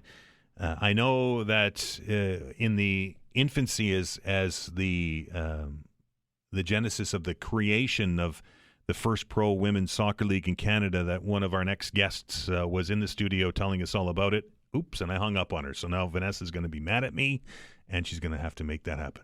So anyway, we'll do our very best to get her back. Who I'm speaking of course, is Diana Matheson, who retired from professional soccer and joined a bunch of other of her colleagues and said that they're going to build something that is it would be great for the game, great for women's soccer, and could feature some of the world's best players across the country. And that league, of course, has now been formed, and we know that the Halifax Tides are part of that. And before we go any further, I'm going to apologize to Diana Matheson for hanging up on you. Diana, I'm sorry. No worries.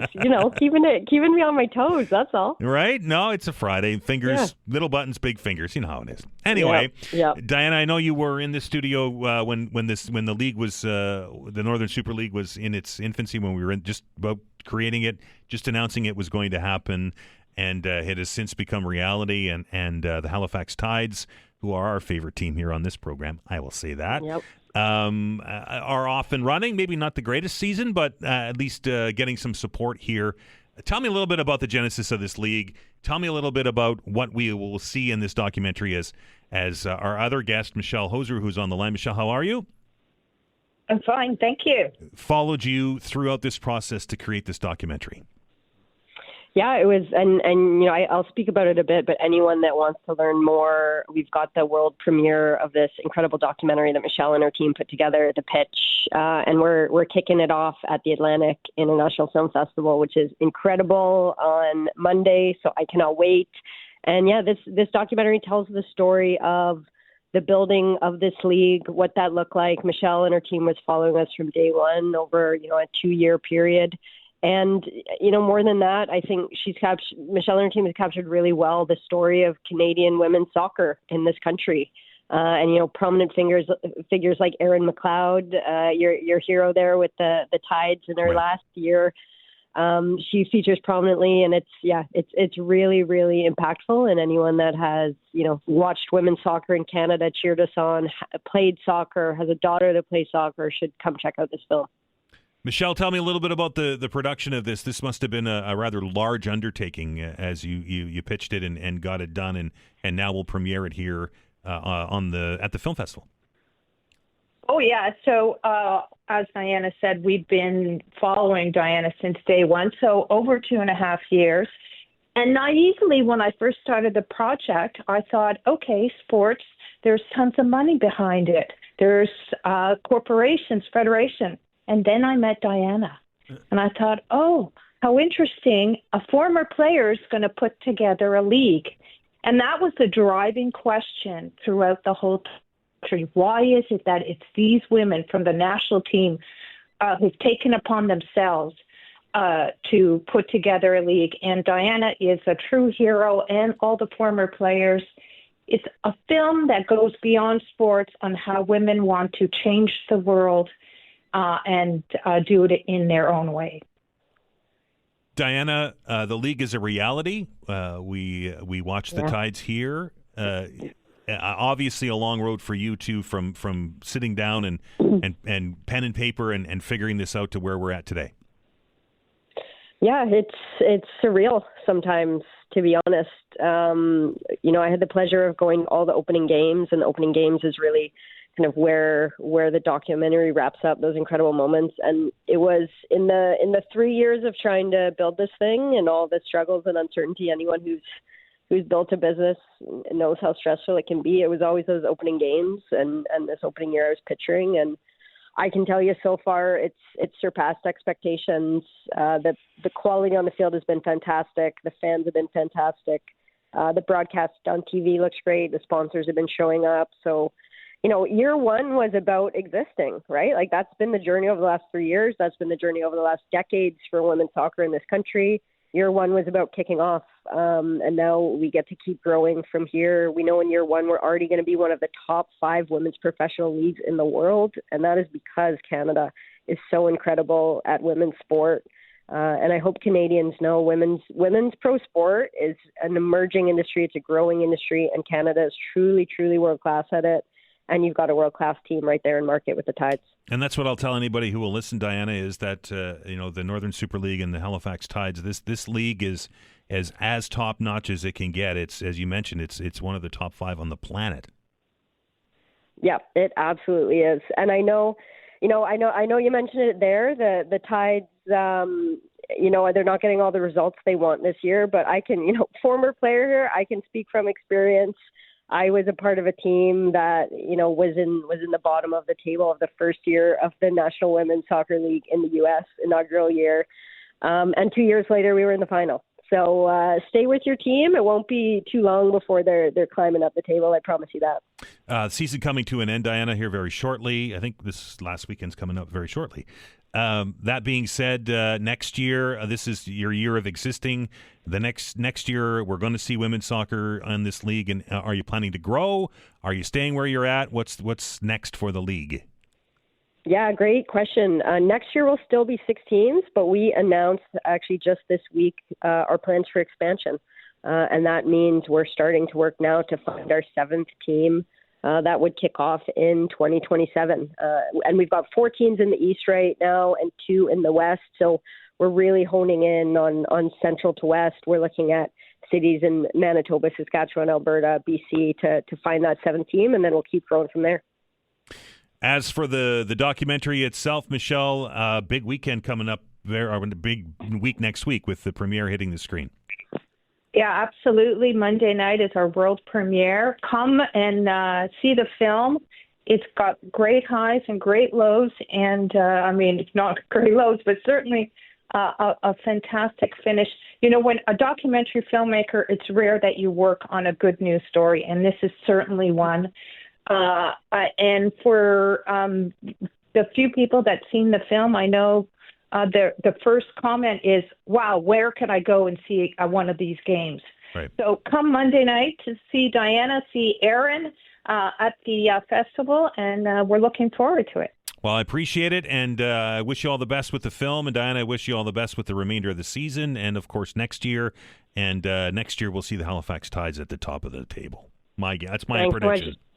And no, I wouldn't go against you. And yeah, I can't wait to come to town. I'm coming in tomorrow, so I'll be at the game for anyone at the Tides match tomorrow, and then I'll see everyone at the world premiere of the pitch on Monday. Appreciate the time for both of you. Thanks much. Thank you. That is Michele Hozer, who is the documentary producer, and of course, Diana Matheson, who we know well, who was a strong member of Canada's national team and the driving force behind the Northern Super League. I think the Tides are in town this weekend. They're playing at Wanderers Grounds. I think it's on Saturday, tomorrow, against Ottawa.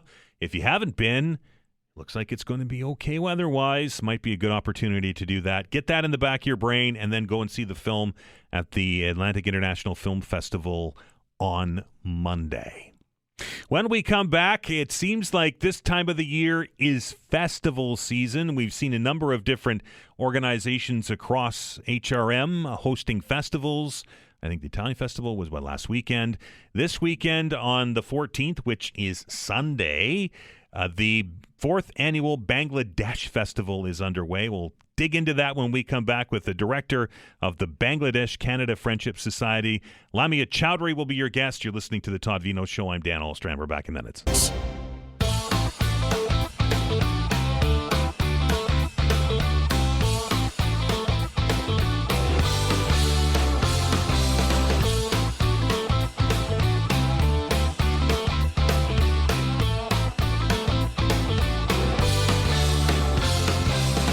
Welcome back to the Friday edition of the Todd Veinotte Show. Glad you're with us. Glad you're able to spend a few moments of your time as we roll on towards a weekend. We are very blessed in HRM to be able to live in such a diverse culture city. There are different organizations, different cultural groups around HRM, and we get exposed to all kinds of different things. The way that things happen, the different kinds of art, the different kinds of music, different kinds of dance, and my personal favorite, the different types of food from all over the world. They're right here on our doorstep. Sometimes difficult to try and get yourself exposed to it outside of the traditional ones that we're used to, but I think HRM does a fantastic job, and organizations like the Bangladesh Canada Friendship Society do a fantastic job exposing people like me to different types of culture, different types of groups and organizations, and as I mentioned again, I don't think I can say it enough, different kinds of food. And this weekend, you're going to get an opportunity on Sunday to take part in the 4th annual Bangladesh Festival. It's taking place at the Steel Wheels Motor Museum over there in Bears Lake. Very pleased to welcome to the program the director from Bangladesh Canada Friendship Society, Lamia Chowdhury. How are you? I'm good. Thank you so much for having me. Oh, no, our pleasure. How are you doing? I'm terrific. It's Friday, and these festivals are as I mentioned in the preamble, are a fantastic opportunity for somebody that wants to learn more about Bangladesh and some of its culture and some of its art and such, and again, food. That's what I like, the food part. That's my favorite part. And this is an opportunity this weekend to do all of that. 100%. And I couldn't have said it better, Dan. For visitors at the Bangladesh Festival this year, again, it's our 4th annual time running this. There will be authentic Bangladesh cuisine, my favorite part as well. Crafts, clothing, jewelry stalls, music, of course, as you mentioned, and performances. And as you said, it's really a celebration of diversity. And it's not just Bangladeshi artists that will be highlighting and that will be performing at the festival. We have performances from different communities, Mi'kmaq, Scottish, Nigerian communities. And actually the grand finale at the end of the night is a live performance by the famous Bangladeshi band Warfaze. So we're really excited for folks to come out and enjoy all of these offerings this weekend on Sunday. Yeah, great opportunity to expose yourself to a lot of things. These events are important for people like me that want to learn more about different cultures, but these are important for the community itself. I know being involved in some of these in the past, it's always good to kind of put that best foot forward and kind of brag a little bit about your culture. Absolutely. And, we have a growing Bangladeshi community in Halifax and overall in the broader Maritimes. The event is being organized, as you mentioned, by the Bangladesh Canada Friendship Society. We are a registered nonprofit and, the largest association of Bangladeshi community in Atlantic Canada.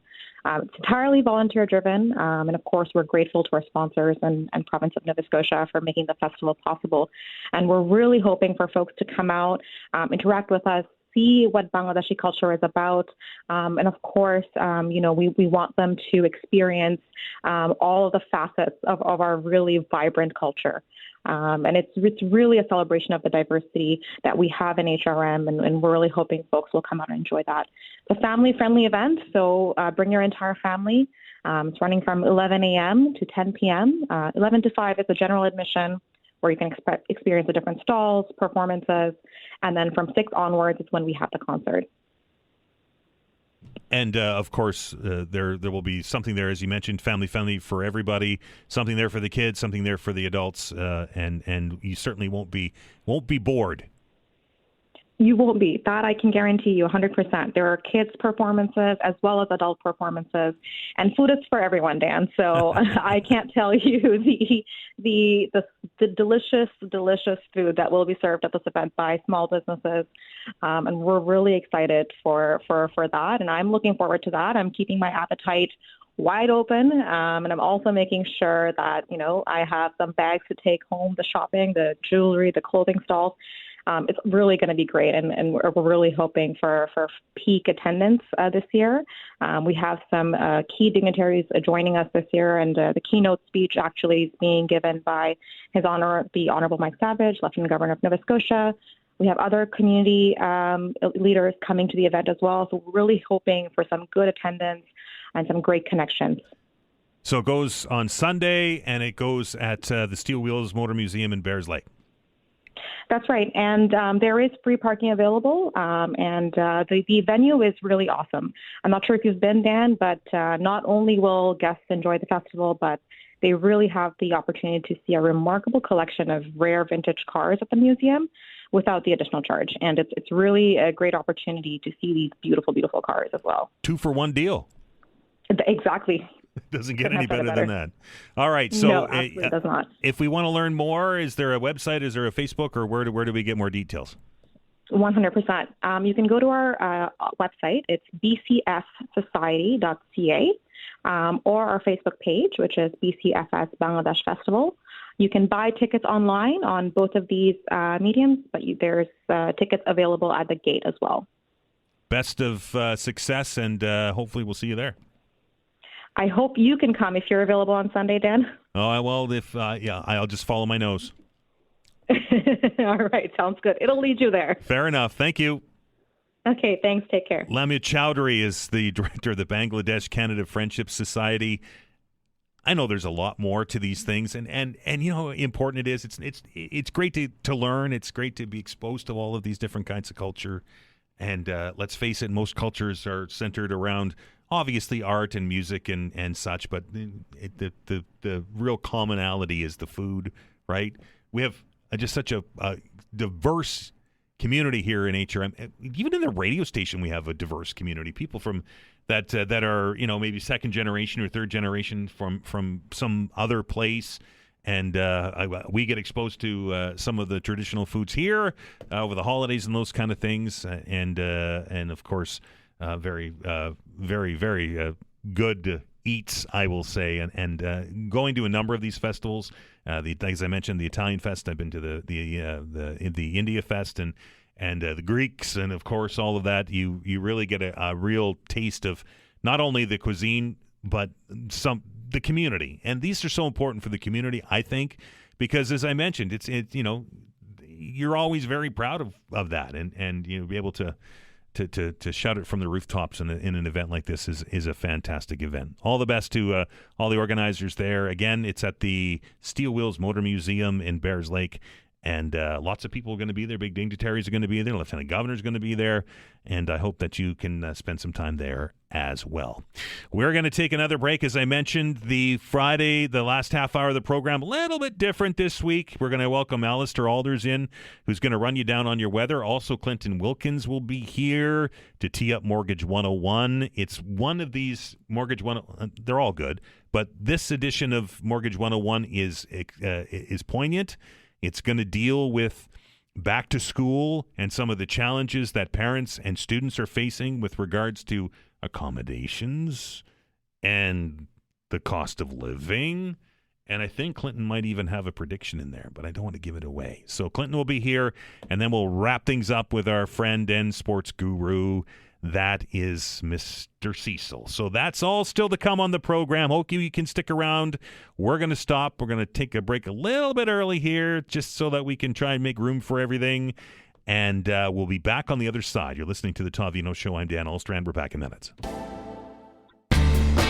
Welcome back to the Todd Veinotte Show. I'm Dan Aalders. A busy half hour to wrap up your week, and we're going to begin that with our weather specialist and our good friend. We call him Double A around here. It's Allister Aalders. Allister, I guess, first of all, I'm glad that humidity's gone from last weekend. Oh, it was humid. Are we looking at the same thing this weekend? I'd say the complete opposite. Right. It's, I mean, the temperature out there today is kind of where it should be for this time of year, but I said this morning it's a bit of a fall-like feel just because of that drier northwest wind that has moved back in. So it's certainly going to be a more comfortable weekend for sure as we see the winds become more southerly tomorrow, but it's really not going to be certainly as humid as last weekend. I mean, that's the thing about this time of year is you start to get that fall feel, and then when you do get those humid periods, it's like, I don't know if I want to go back to that yeah, now. I thought we were done with that, right? I'm already into my my sweater weather. Yes, exactly. Right? It's very comfortable out there today. Comfortable weekend. Warm, a bit warmer next week, trending, towards the mid-20s actually next week. So, I mean, we're not settling quite into that fall pattern yet, but, generally we're not looking at a great amount of humidity, which is nice. Water restrictions on Lake Major, voluntary restrictions on Pockwalk. Of course, some counties, half of the province still under a woods ban. The big question everybody wants to know, Allister, is what are we looking at for precipitation, for rain? Not a lot, unfortunately. I mean, this is the same thing we've really been talking about, but I mean, through the weekend, high pressure generally dominates, so it's relatively fair. The instability in the atmosphere, just because it will be a bit cooler, especially aloft, might trigger an isolated shower, especially farther east. And in Halifax, there's a chance of an isolated shower in the afternoon Sunday. The next system is very weak, with a cold front moving through Sunday evening and night. Chance of a few showers along it, no widespread rain. I mean, it was so unfortunate looking at the radar the other morning with that system offshore and all that rain, and it's just bypassing. It was so close, but so far just bypassing Nova Scotia. We just caught the edge of it here. Yeah, a few showers ended up moving in, not a whole lot.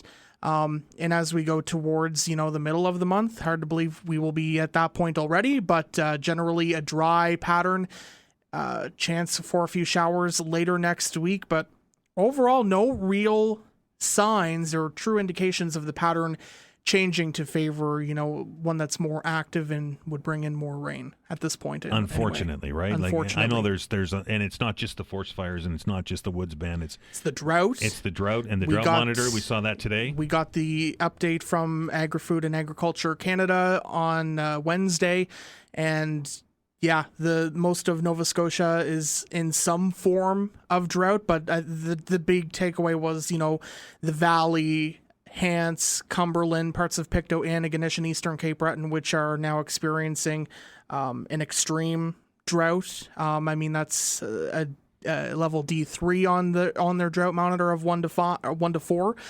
So the next stage would obviously be exceptional drought. And here in the Halifax area, it's improved somewhat. Some of parts of HRM were moved out of a severe drought back into a moderate drought, but I mean, it's only a minor improvement. We only had a couple of rain systems in August that, that was, I guess, a contributing factor in that. But, it's still very, very dry, and we need to make up for that drought, obviously, because as we look much farther down the line, if we don't make up for it by the winter, we go into the winter season with the ground freezing and still experiencing that drought, which can then, cause problems not just during the winter, but then next spring and beyond. And it's really easy to get ahead of ourselves with these situations. I always say, this pattern's been going on and on and on, but like once it flips, it will flip, and it'll probably flip fast. But the question, which is we don't have the answer to, is when.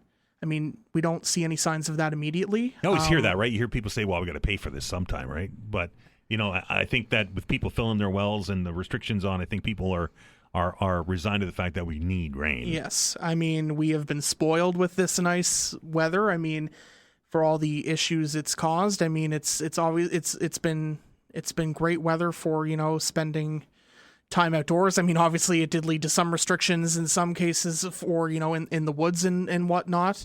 But I don't think in terms of, summer, spending time outdoors, summer activities, when we had one of the rainiest summers on record a few years ago to having, for some, one of the driest, I mean, it felt a bit guilty at times enjoying this nice weather just because I think we all agree we need some rain, and hopefully the pattern will turn around. This is typically the time where we do start to see those changes coming, where we're getting, more shots of cooler air combining with that, warm air over the ocean to form those, fall storms, as we like to call them. But, last fall we had a lack of fall storms, and it put us into a bit of a drought here in the Halifax area. Not to say that's, going to be the case this fall, but certainly we will obviously be hoping that we get some of these fall-like systems and more persistent systems to move through, because obviously it's not just going to be one and the drought is done. We need multiple longer-lasting systems. The man with his thumb and his finger on the forecast, that being Allister Aalders. Allister, have a fantastic weekend. You too, Dan. And we'll chat next week, of course. Sounds when good. we come back, the tee-up. Mortgage 101 goes this weekend. Clinton Wilkins will be in studio. You're listening to the Todd Veinotte Show. I'm Dan Alstrand. We're back in minutes. Axe.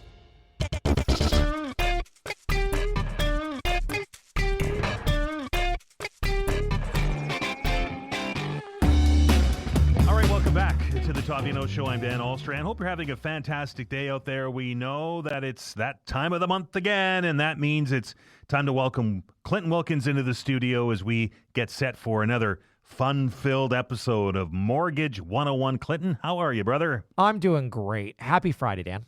This is a big episode because we're going to focus a little bit this month on back to school and some of the trials and tribulations that students will go through, that parents will go through as we navigate not only the books and the tests and the exams, but finding a place to live and the real estate market itself. It can be very daunting for people going back to school, Dan. I think even just September, I don't know about for you, but for me, it almost feels like a fresh start.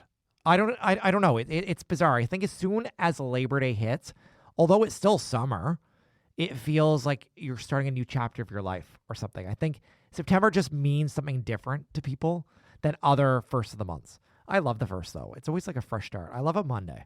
I love a new quarter. I love a new season. But it can be very daunting, and we certainly talk about what's going on in the housing market, and that can be very daunting for people too. Right, and ever-changing, it seems. There seems to be different guidance coming from different places. You know, you hear places out west that property values are dropping, real estate prices are dropping. People get concerned when they start to hear that stuff here, but maybe not as impactful, or maybe not happening at all here in Atlantic Canada. No, and I think we need to remember it's very regional. So what we hear sometimes on the national news is not the same story in Halifax and Nova Scotia and Atlantic Canada. Our story here is very different. And we've actually fared very well economically compared to other provinces in Canada, even the last couple of years, even the last couple of months. You know, we haven't had the big boom here, Dan, which also means on the flip side of the coin, we haven't had the bust. You know, the average house price in Halifax has increased still about 3% this year, which doesn't seem like a lot, but let me tell you, there are condos in Toronto that have decreased more than 25%. I can't imagine. Southern Ontario, it's a mess. Wow, like you're invested and condos in Toronto aren't cheap, and you're invested in that, and suddenly, almost overnight, your property value has lost a quarter of its worth. That's got to be frightening for people. It's wild. And it's not just condos, Dan. Homes in Southern Ontario across the board have taken a bath. The auto industry and a lot of big corporations, the ones that are doing some of these layoffs, and the job numbers have not been great. A lot of those are in Southern Ontario. So they're feeling the pinch. I know a lot of people are also keeping a close eye on the goings-on at the Bank of Canada. Certainly I am. As we get closer to yet another rate adjustment happening here in the end of the month. No, next week. Oh, next week? Wednesday. Already? Wednesday. Holy so, smokes, it's our listeners need to mark their calendar for sure. Right, and we'll, of course, invite you back when that happens. But that all being said, Clinton, this is when I ask the crystal ball question. Being plugged into the industry as you are, many people are hedging their bets on what Tiff Macklem's going to do. Is it going to be hold steady? Are we going to see interest rates drop? Are we going to see interest rates go up? What's your thoughts? Where is it going? Can I make a prediction? Sure. Okay, we'll put this on the record, Dan. So we'll see what happens on Wednesday. But I'm projecting a 25 basis point rate cut. You heard it here first.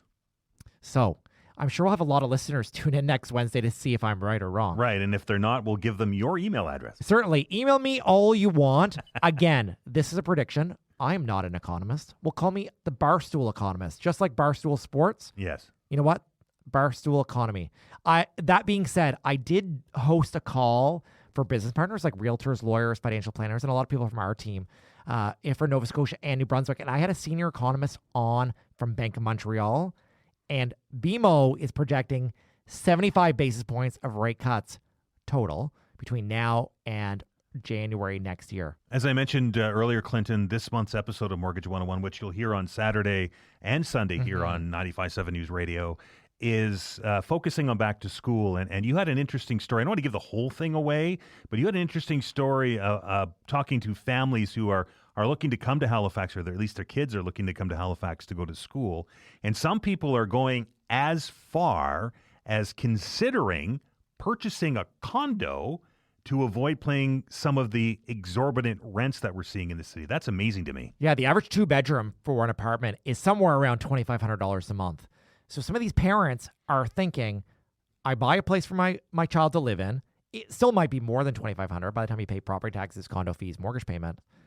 But they're hoping the property value will continue to increase and they'll pay down the mortgage over the time that child's going to live in the condo. And some of them may rent the condo out either before or after the student is done living there. But better than just paying rent to the wind and you're not getting anything back. And right now you can buy a 2-bedroom condo, believe it or not, in the South End, like $500,000. So yes, that might seem like a big number, but when you factor in all the cost of operating that condo, it's not that much more than you paying in rent. And then over 4, 5, 6, 7 years, depending the on appreciation could be right, very good. And how long your kid's going to school.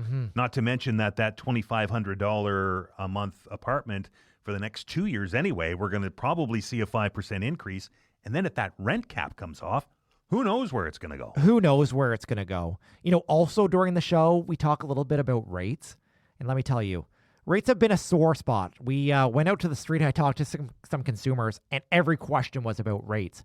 And a lot of the rates we're seeing now, Dan, even if our fixed rates are in the low 4s, but there are some lenders that are doing some specials, and we're seeing some rates at 3.99, 3.69. So things are moving in the right direction, and I think that's going to start heating this market up. It's a fantastic episode of Mortgage 101. It's coming up this weekend. What are the details on it, Clinton? They can check us out right here on 95.7 on Saturday and Sunday at 11 a.m. If they've missed our show, they can check it out on our website at teamclinton.ca/radio. There's links to our Spotify, our Apple Music. We turn it into a podcast, and we have hundreds of blog posts. You can see what Dan and I look like.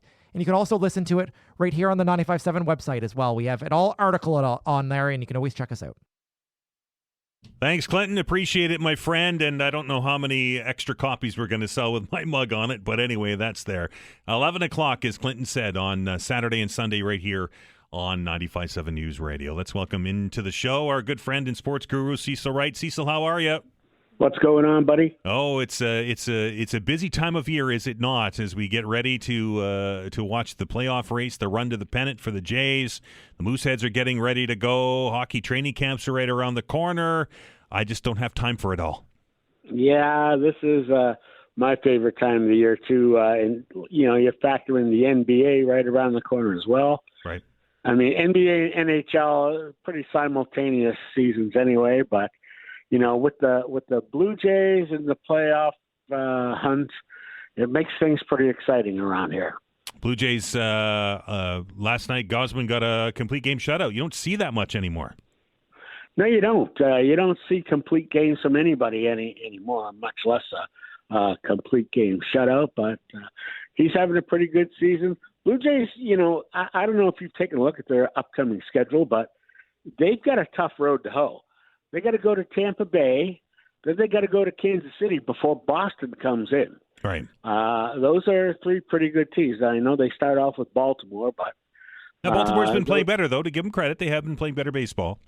They're over their last 10 games, they're the best team in the American League. Right. So, you can't take anything for granted anymore. Nope, not at all. And it's still a ways to go, and we're not trying to jinx anything, right? Well, I am. Yeah, I kind of thought you might. Yeah, no, I'm just waiting for Aaron Judge or Stanton to break down any day now, and then we won't have to listen to Yankee talk anymore. Yep. Man, I hate those guys. Yankees 3 back, Red Sox 3.5 back as we enter play tonight. NFL season underway. Cecil, any big surprises after the first full week? I got to tell you that I was dumbfounded the way Baltimore let Buffalo just come right back and take that game from them. It really upset me because I'm a Patriot fan, so I root against all other teams in the AFC East. So I'm saying go Baltimore. Like they were up 20 points or something. I'm saying this game is history. And next thing I know, the game was over, and Buffalo had come back. Right. So I'm a little irritated at that, but. The other thing too is I'm still scratching my head over Micah Parsons being traded to Green Bay. I don't know if I'll get over that one. And an impact player already. He's had in the first 2 games. He's had a say in some of the outcome. That's right, and he's not even 100% yet. So imagine when he gets back to full health, how good he's going to be. They're resting him and using him on passing down situations only. Yes, smart move. Well, he didn't have a training camp, right? So you got to kind of bring these peak performance athletes can't just go from 0 to 60 after sitting on the couch. But what the hell is Jerry Jones thinking? I don't know. Can you explain it to me? He says that and I will never apologize for Jerry Jones, but he says that this is that trade and getting those 2 first picks for him and the player in return was the best way to make his team better in the future. I don't get it. Yeah, well, yeah. So you give up on an all-star player for some maybes. Well, and we all know that draft picks can be a boom or a bust, right? It's a coin flip. That's why I call them maybes. Right. Yeah. Anyway, week 2 continues this week here in the NFL. Cecil, the Moosehead season getting set to kick off, or the puck to drop, I guess, this coming weekend as they open up their season on the road in Charlottetown. Your thoughts on the Mooseheads heading into this campaign? I expect some real good things from the Mooseheads this year. They've got talent in every corner, and if their goaltending is as good as I think it could be, they're going to be tough to beat. That's the question, right? We question mark in net and a little bit young still, maybe on the back end, but everybody at the Mooseheads organization are pretty pumped with the lineup that they have this year. They got some solid depth, and that's going to come into play because they're going to be bitten by injuries. Every team is. It's a long season, but if they are good enough so that whoever they insert is able to hold their own, man, could be a good season. And that season kicks off on the road in Charlottetown. Then it's a home and home. They're back the next day. Both games, the 19th and the 20th. You'll be able to catch them all live right here with Gareth McDonald on 95.7 News Radio. Always very proud to be a partner with the Mooseheads and bring those broadcasts to you every single year. Cecil, what else is going on in the local sports world? Oh, man. Tonight in Halifax at the Mainland Common, Halifax leads Dartmouth 2-1 in a best 3 out of 5. Halifax can wrap up that series with a win tonight, but I've got to tell you, you know how good Dartmouth is. Right. And I expect them to make a statement tonight and try to force Game 5. Playoff baseball is always fun baseball. Oh, my goodness gracious. I can't wait. I wish the game was starting in an hour.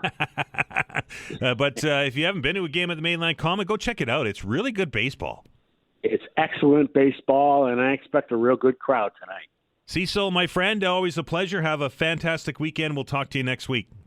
You too, brother. Bye-bye. That is Cecil Wright, our resident sports guru, as we roll off here into a weekend and wrap up another week. It's been a week, everybody. It's been a busy week. I'd like to thank Vanessa Vandenez on the other side of the glass for all of the hard work that she does each and every day to make this show work.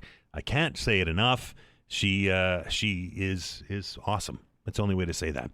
Thanks to all of our guests this week that took time out of their busy schedules to join us on the program, to give us some perspective, to give us some context on the stories of the week. Truly appreciate that. And most importantly, I truly appreciate you for spending time with us, joining the conversation in the open hours, picking up the phone, dialing the numbers, some of you staying on hold for 30 minutes, 40 minutes at a time to get into the conversation. I truly appreciate it. You really do make my day each and every day that you do that. It is the weekend, everybody. I hope that you get out there and enjoy the fruits of the place that we live. We are so very lucky to live in Nova Scotia.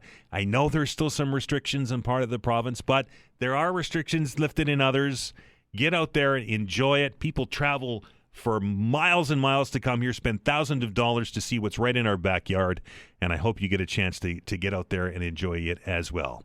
Until we speak again, everybody, please be well, and remember, be kind to one another.